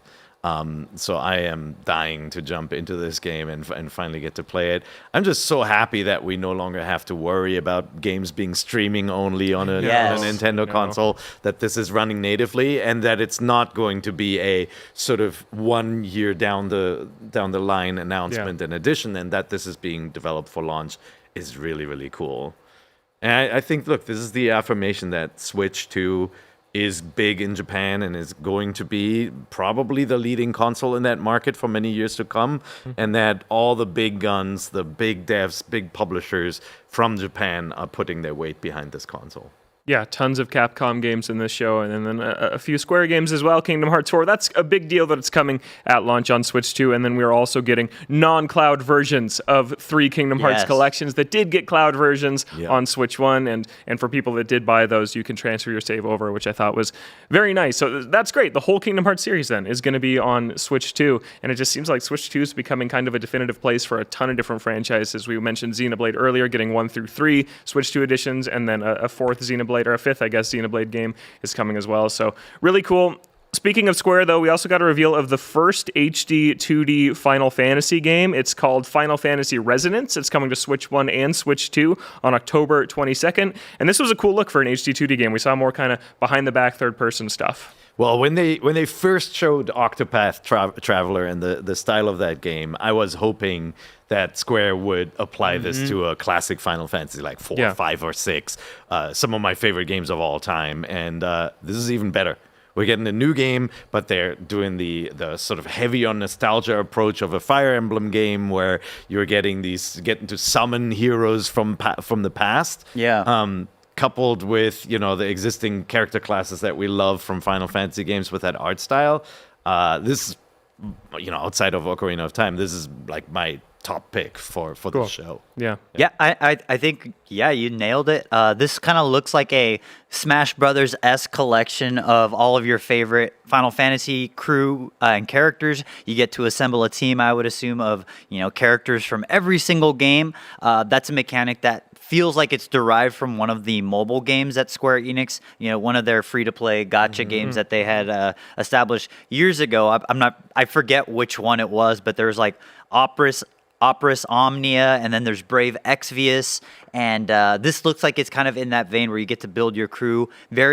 I'm curious if they are taking a route like the, Octopath Traveler 0, that is this kind of collection and reimagining of a mobile game, but adapted for like a full retail product, which I could appreciate. But one thing that really stood out to me in this trailer is that it has a very distinct art style from Octopath Traveler, in that it's not quite the Octopath like pixel art, but it feels like a weird in between of like traditional pixel art along with Octopath, where characters are a little more like normal human proportions, which is kind of fun. And it just looks like a really pretty pixel style that we haven't necessarily seen before. It does look like our main character here, though, is a unique character to this game. And it's all like in. FF9 merged with classic games, right? They're not the sort of full human size, but they're also not the chibi from the original games. I'm curious to see if we get one Sid or many in this one. And we get an open world with an airship. I know, that looks like classic, super fun, Super NES style. It does. Open world with the... a little jarring to jump to like the full remake version of Cloud in that cutscene. I know, that's strange, right? What was that? It looks like because it looks like Cloud is about to use Omnislash there on the enemy, and so I'm wondering if there is like this cut to pre-rendered video. And I'm actually being told right now that we do have a preview of this game going up today. So make sure you stay tuned to ign.com and on our YouTube channel to check out a full extensive preview from someone who I suspect knows what they're talking about from Final Fantasy. I believe it's Michael Hyam. So look forward to that, because I'm going to pour through that like a big book. I think the Smash Brothers comparison is apt here in that, you maybe get different art styles. Like, I also love the opening with the dragon flying, that it's pixelated as well, but it's like, it looks like somebody pixelated a modern game down rather than like reimagined it. If this has music from all the different games, then woo-hee.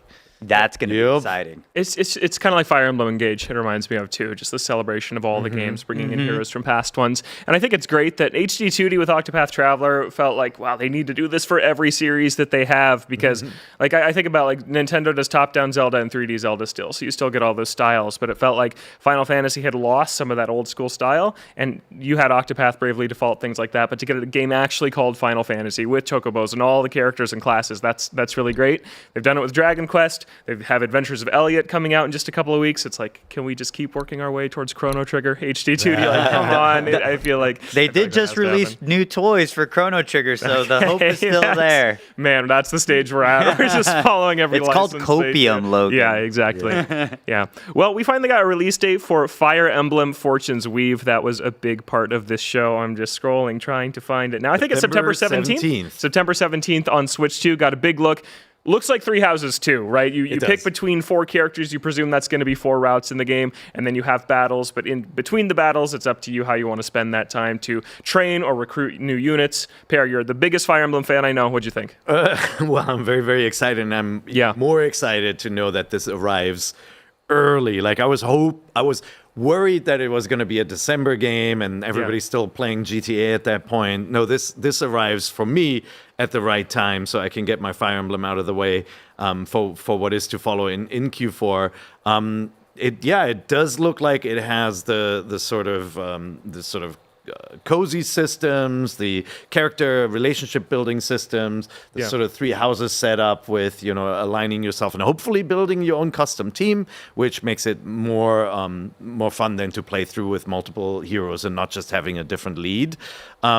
I'm curious to see if the different leads have different chapters. Like, if you go back to the GBA games, there are multiple paths and exclusive chapters for the characters.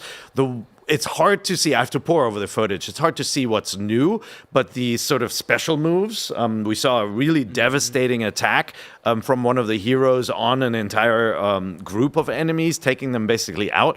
Yeah, it's all fun and games until that character turns evil and fights against you. So let's see what happens in the story, right?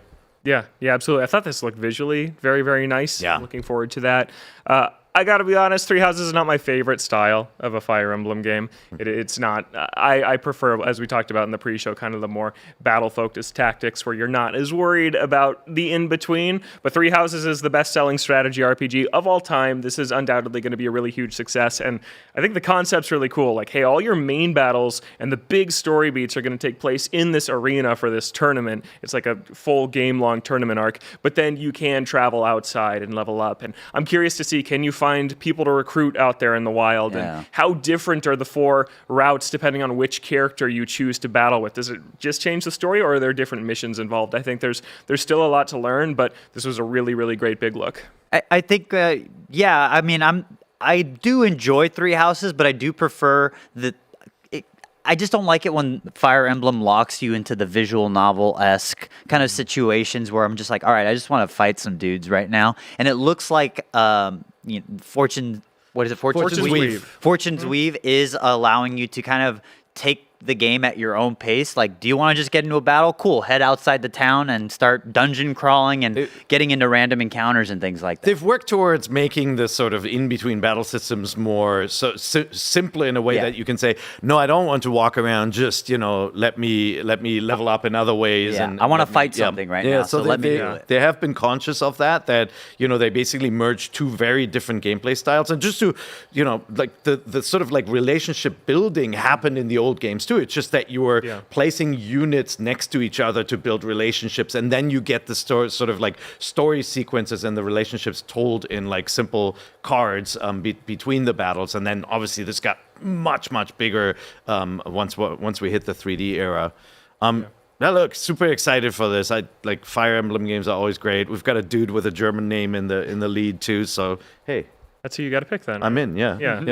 Yeah. And it looks like we saw some dungeon crawling too. They've experimented with that a little bit. Like Yep. Shadows Shadow of of Valencia Valencia, had these dungeons you'd go on. And it's like 5 seconds of this. We see somebody just opening up a treasure chest in some grassy field. But yeah, maybe they're going to lean harder into that because Three Houses really felt like the only area you were on foot as Byleth exploring was the school. So if you can actually go out and get into these little skirmishes in these more third-person exploration areas, that could be really cool. And it's more interesting than, past games have let you either revisit missions and have monster battles on them, or you just had to go to the arena and basically wager money and upgrade your characters that way if you wanted to build out your entire army. So I like this. Yeah, well, we got to take a short commercial break here, but we'll be back with even more Nintendo Voice Chat right after this, talking about the Duskbloods and Nintendo Switch Sports Resort and a ton more, so stick with us. IGN Summer of Gaming is presented by our official retail partner, Best Buy.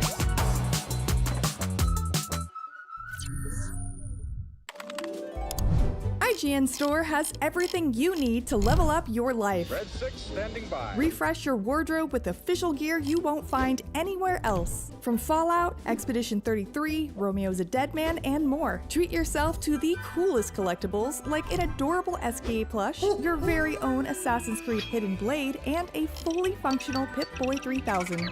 Or kick back and relax to your favorite video game soundtracks on vinyl. Whatever you need, IGN Store has you covered. Head to store.ign.com and start shopping today. Can't find that final collectible you're missing? IGN strategy guides and interactive maps are here to help. One step at a time. IGN guides are trusted by millions, easy to use, and best of all, free. IGN has the very best, most complete and accurate guides for Shadow of the Erdtree, Baldur's Gate 3, Tears of the Kingdom, Call of Duty Black Ops 6 Zombies, and so much more. See?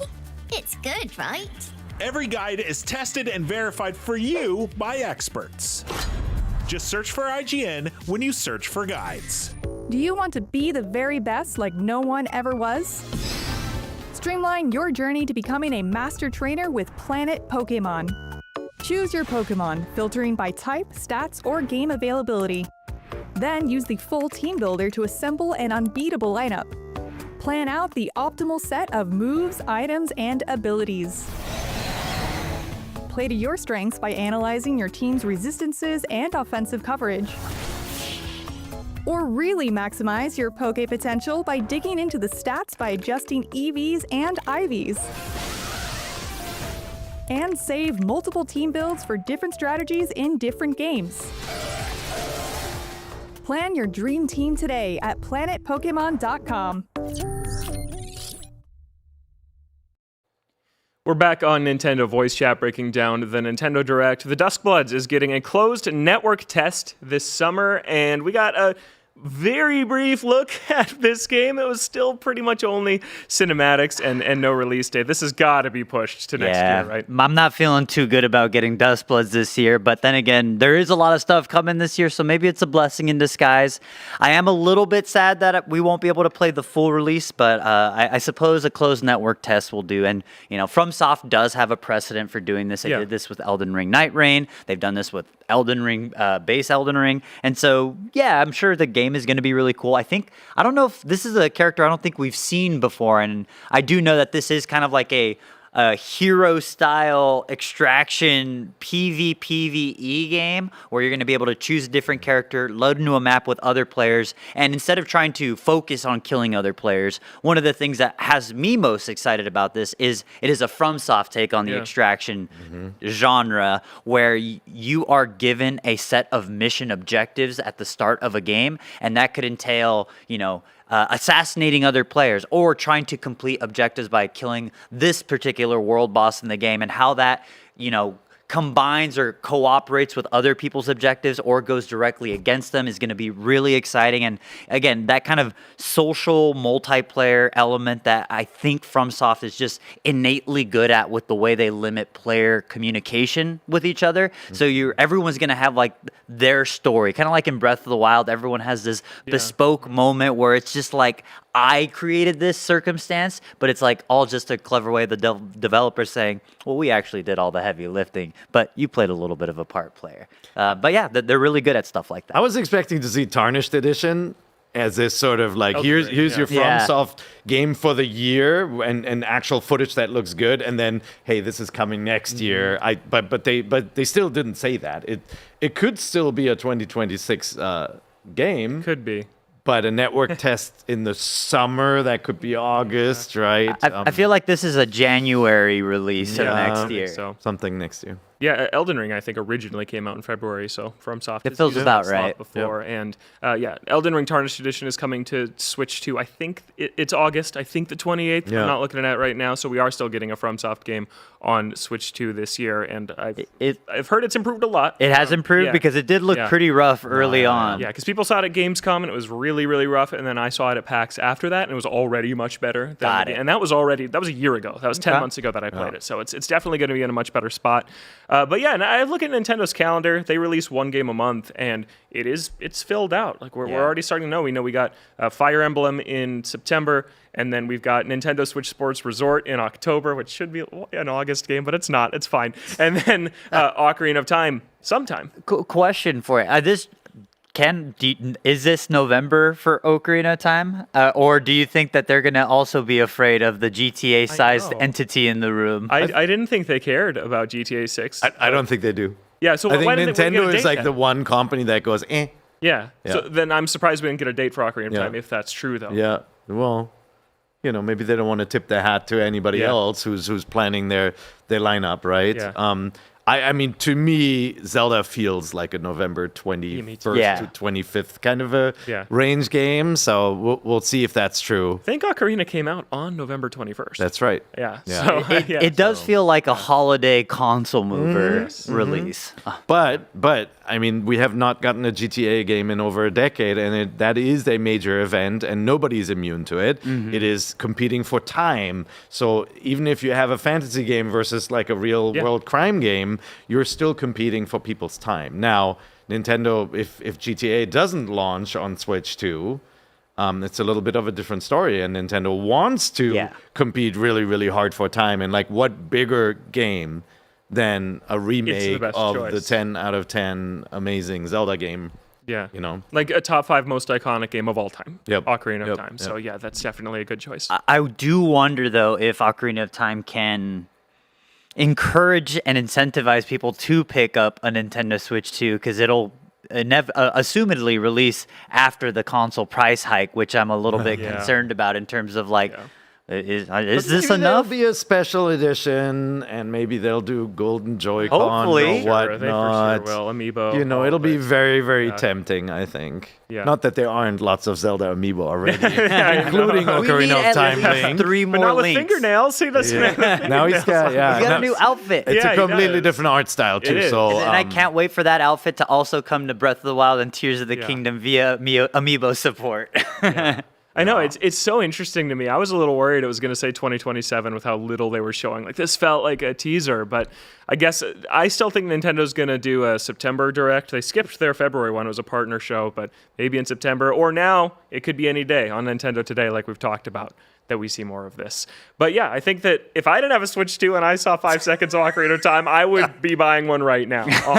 Because I was thinking of my sister-in-law. She did buy a Switch 2, but like this would have done it. Yeah. This would have definitely done it. Yeah. I think that screenshot alone is going to be enough for a lot of people. And remember, on September 1st, the price is going up $50 right now. They're doing that bundle where you can pick Mario Kart World, Donkey Kong Bonanza, or Pokemon Pokopia.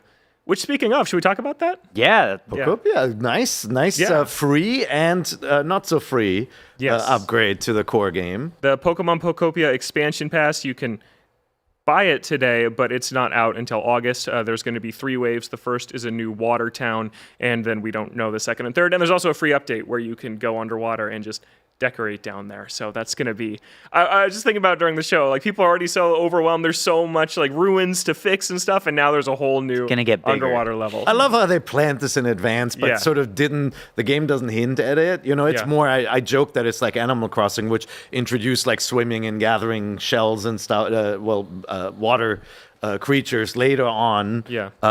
But this is way more because you're actually expanding where you can build your stuff, and it's obviously a really cool style to be able to build these underwater homes and things. And not just that, like, I think the game just feels good to move around in. It's got, like, this innate Dragon Quest builder style, like, just tactile feedback that feels nice. Like, don't get me wrong, I like my Animal Crossing, but it doesn't necessarily feel good to move around in Animal Crossing. That's right. And so I just like kind of existing in Pokopia. It's nice. Yeah, it's going to be very cool. And we also got some weird new content for Donkey Kong Bonanza, kind of, and that goes all into the DK Challenge, which is Nintendo's really first major take on achievements that we've seen. This is going to be part of your Nintendo Switch Online subscription, and we saw that in the Super Nintendo app, you can play Donkey Kong Country, and it's like complete, I don't remember the examples, we only have seen this footage once, but basically little tiny challenges that remind me of NES Remix. Yeah. With these little vertical slices of games that challenge you to play them in a different way.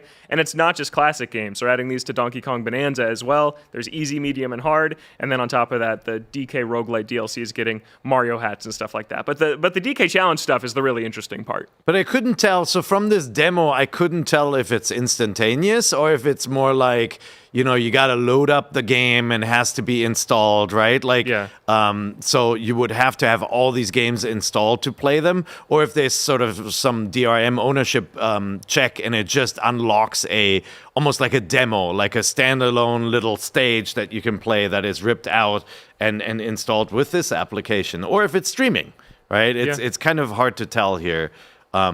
That little scene they're showing right now makes me think it has to be installed. It's showing you all these 4 things are on my Switch, and then I can go down here and play these challenges. Okay, and then, but that means this footage is not real time. Like, you're not going to launch that fast into a challenge. No. Yeah, the Switch 2 does not have the Xbox Series X instant resume feature, right? So, like, I do suspect that there is a world where if it's too long of a load time, then I'm just not really going to commit to this. But if it is instantaneous, then I would be more inclined to actually go through all of these challenges. Like I see for the classic games, and it's quick. Well, it's available tonight at 6 p.m. Pacific time, so we're going to know quick. Well, it's available pretty soon.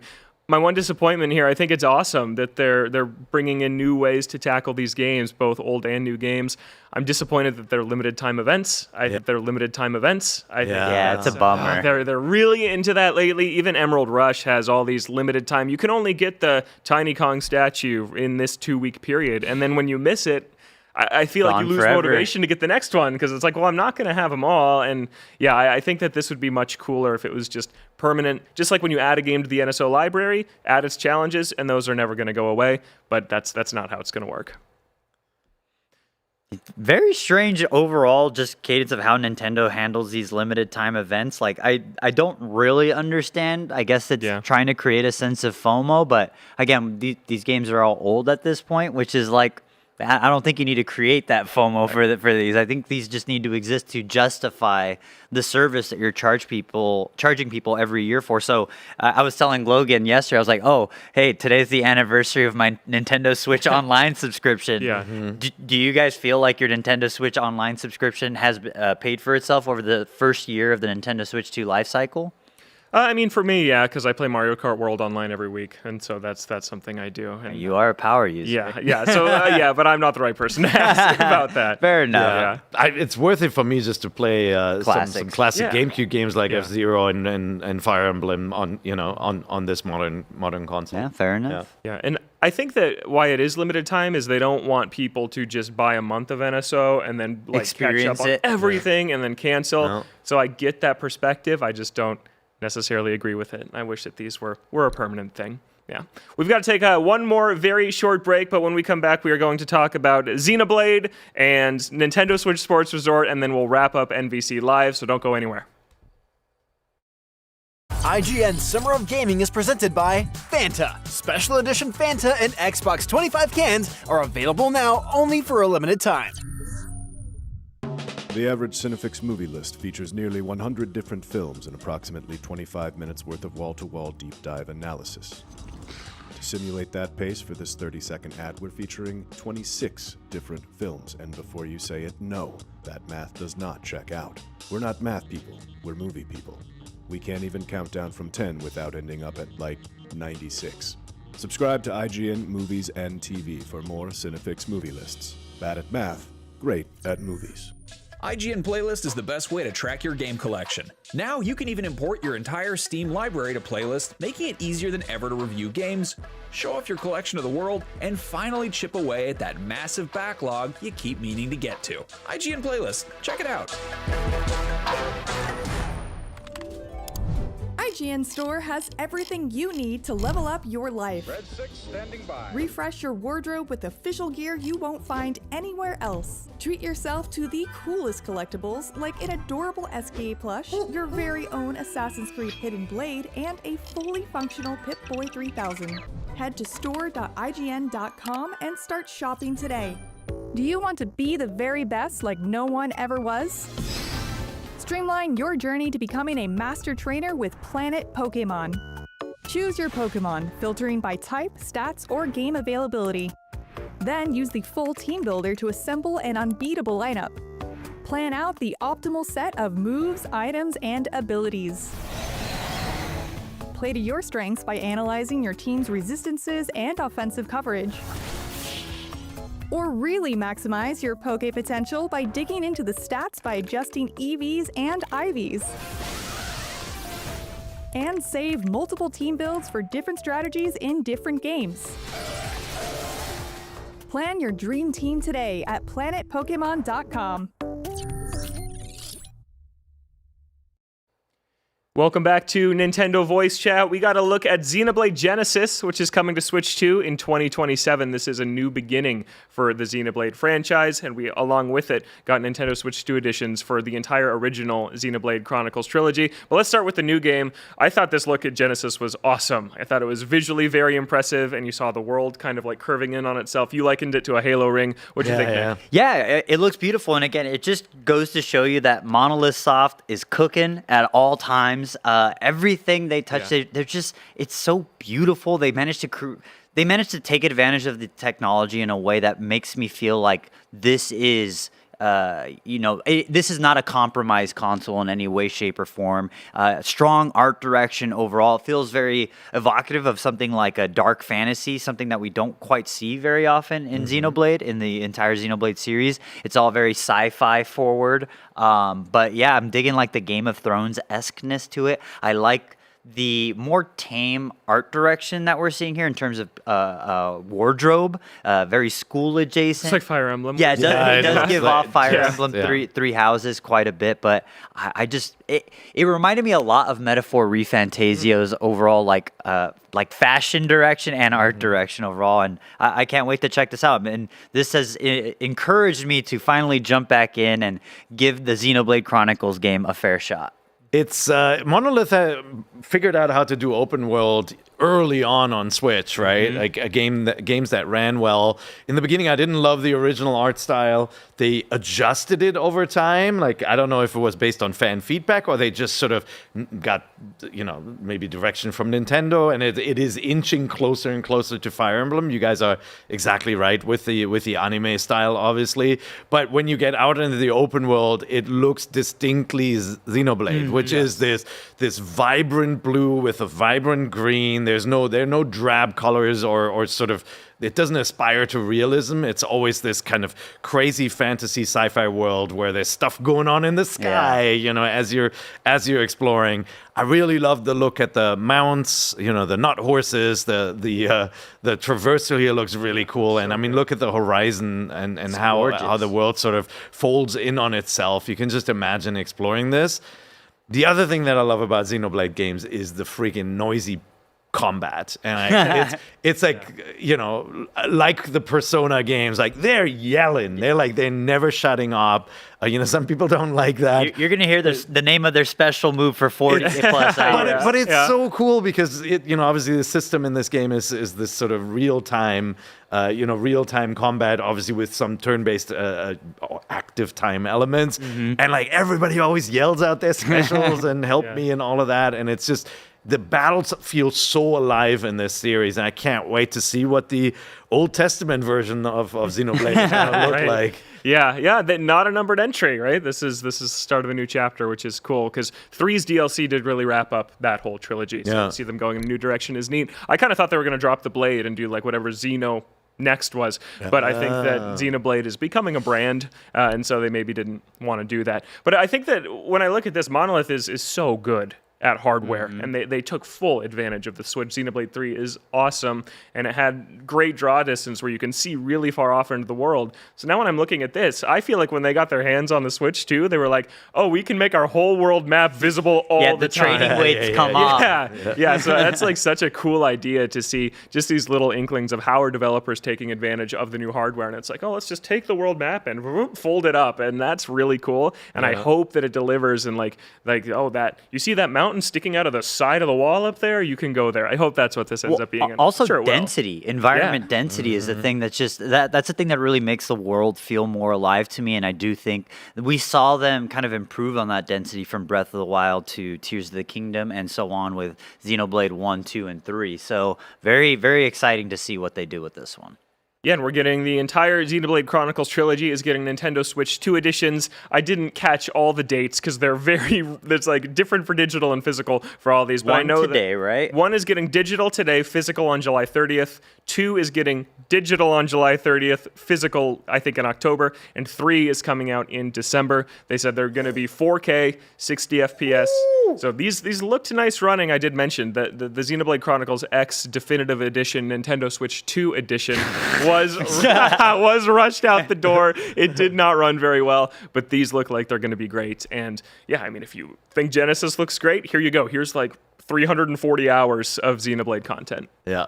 They mentioned upgrade pack. Are we talking like a Breath of the Wild, Tears of the Kingdom situation? Is this a $19.99? Is this going to come with NSO online subscription? No, they would have said that. Yeah. It's going to be, the rule is if it comes with new content, it's going to be $19.99, and they shouted out these each have some new modes that I think are going to... Did they only add a new vehicle in Xenoblade 1 so they could charge me $19.99? Yeah. No, this is like when they reissue Final Fantasy games and you've got the fast walk button, right? Because for returning player, it just adds this really cool element that you're like, I already know this. I know where I'm going. Stop it. Don't slow me down, right? I'm gonna buy my upgrade pack today, and I think that's gonna be my TV companion. Just grinding some Xenoblade. Yes. I got 1 month until Xenoblade Chronicles 2 upgrade pack comes out, so let's see if I can do it. Yeah, absolutely. But a cool announcement, and Monolith is such a great studio for Nintendo. Really good. Yeah, so that's a good one. And then we got, coming October 22nd, is Nintendo Switch Sports Resort. It's going to include 12 sports. I'll reel them off. That's boxing, table tennis, archery, tennis, volleyball, bowling, basketball, golf, thumb wrestling, which we saw a lot of in the Nintendo Direct, skateboarding, jet skiing, prop plane, and jump rope. Yeah, I said it on the live show, but Nintendo Switch Sports sold over 10 million units. It was a huge hit for bringing back this legacy brand of Wii Sports. This felt like a no-brainer, and here it is. Yep. And I mean, we have to see a little bit more of this game to see whether it will feel new or whether it will feel like greatest hits plus, now you've got thumb wrestling. Yeah. A lot of this feels familiar. I like that they have Mii's in there in some fashion. And it obviously looks much nicer than the classic Wii Sports and Switch Sports. So, but it doesn't control as nice. Maybe in the Joy-Con 2 it will, but the Joy-Con 1 never lived up to the Wii Motion Plus the Wii Sports Resort had. Yeah, you're right. Yeah. You're right. Obviously, there's some sacrifices when you no longer have a sensor bar on top of your TV when it comes to tracking. Bowling, by the way, Wii Sports Bowling, still fantastic. Mm-hmm. When you break it out and play it, it just was so ahead of its time with its control scheme. Like, it sort of uses voodoo magic to make it really feel like bowling. Mm-hmm. But I'm mostly excited for flying. Yes, me too. I'm a big Pilot Wings fan. Wii Sports Resort was sort of a throwback to the Pilot Wings exploration missions and stuff. I would hope that they have more than just the plane. Yeah. But I know that's because then you too much to ask for. You even had Pilot Wings Resort, which was the 3DS launch game that was entirely on Woohoo Island. So they used Woohoo Island so much in the 2010s. There was Mario Kart tracks that took place on Woohoo Island, and it's been gone for a long time. So I was happy to see it back. I'm just happy that I'll get whenever I want to take to the links, I can play some golf. I don't know. I just missed. I really do miss playing golf on my Nintendo consoles. That and table tennis and tennis is all I really Some need. Mario Golf. Yeah, that's fair enough. But I don't know. There's just something so satisfying about being on Woohoo Island. Yeah. Yeah, well, that's like one tropical game coming this October. A tropical game that is coming this summer, Splatoon Raiders, and today we learned we're getting a full direct for that title on June 30th. The game is out in July. We're going to get daily comics dropped on Nintendo today. There's going to be a Splatfest, and for Per Schneider, more Joy-Con 2 that are colored after Splatoon. Will you be buying these? No, so I have the alternate color one so that I had more sets. My daughter likes playing with, I use Pro Controllers, but she likes playing with the dock Joy-Con. No, it's just too close, guys. Like It's most not of the enough. time, they're attached to your system, and so the nice blue and yellow strips there are not visible, and so that it's just not enough for me. Flip the color scheme. Yeah. It just needs to be. Just swap it a little bit. Move it a little to the left and more to the right. I love that they want to keep this sort of color scheme and this convention going to make it look uniquely Switch 2, but it's like, it's just for that price. Yeah. It's very little color. Yeah, it is. I know you Not showed enough me, ink, guys. The other day you were like, look at my Switch 2, and I noticed right away because I'm an insane person. But people around us were like, why are you showing? I know. It was a joke. Like, people really don't notice. They don't. Yeah. They don't. Yeah.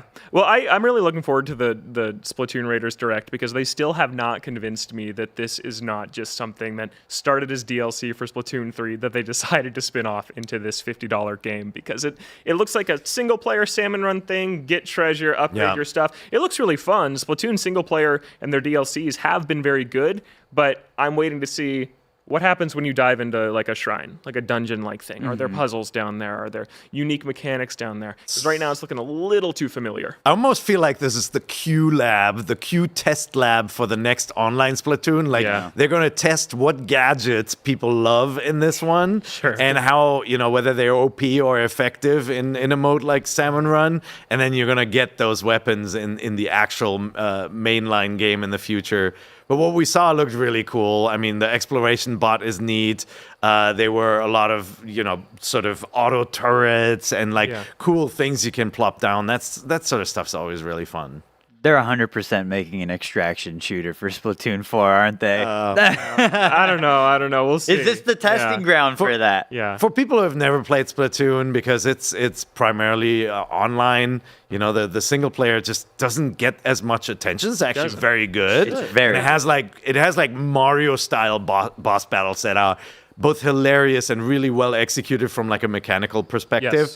This game, above anything, has that game feel where like the like paint splatting, like you can feel it. Like when something pops and blows up in this game, when you win, when you take over the lead, all of that is like visually and feel wise like as good as it can be. So agreed. I'm hoping that there is more to it than just fight enemies horde style like in Salmon Run, that there is exploration and sort of puzzles and discovery there too. Yeah, no, I think Splatoon is kind of an underrated series for Nintendo. Huge in Japan, not as much here, and it's like S tier. It's like the one of the best teams works on this.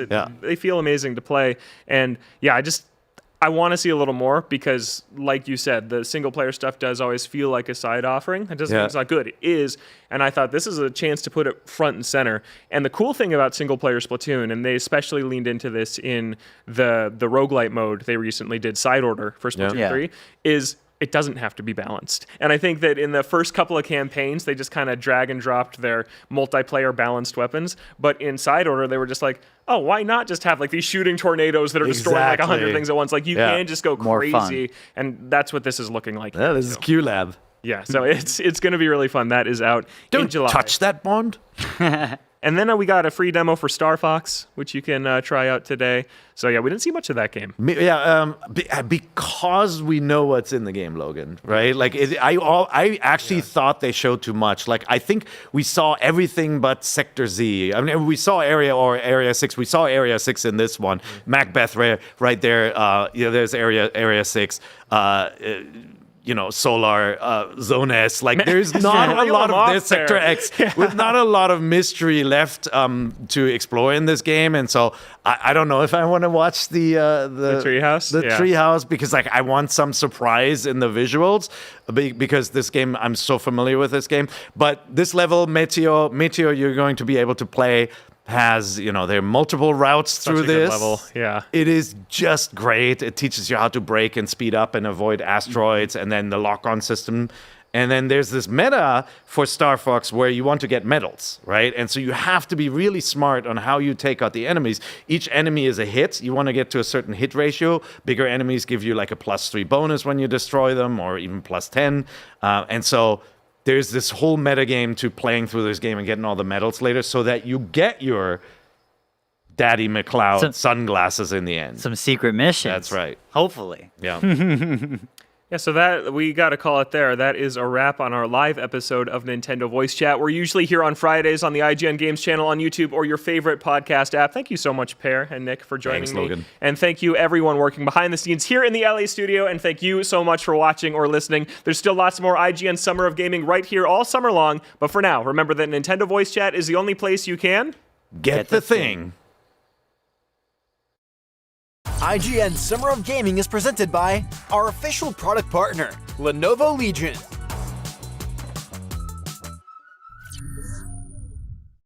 The average Cinefix movie list features nearly 100 different films and approximately 25 minutes worth of wall-to-wall deep dive analysis.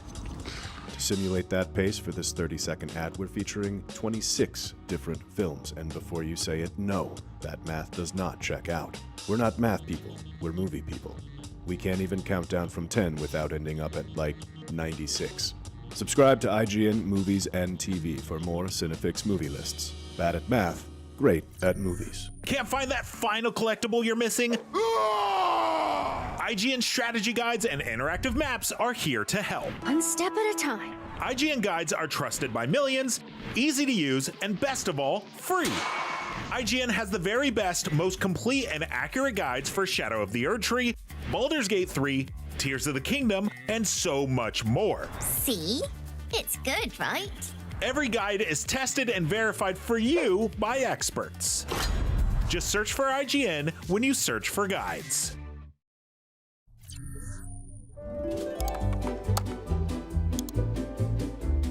IGN Plus is where your adventure begins. What are you selling?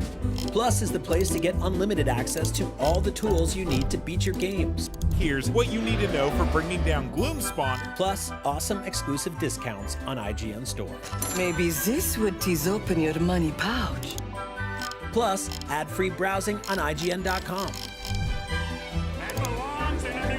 Plus, unlimited game help tools like premium interactive maps with your own custom map markers, filters, marker notes, and more. This will come in handy. Plus, access to sweepstakes, giveaways, and free game keys. Wow! Exactly. Want more? Head to IGN.com/plus and start your adventure today.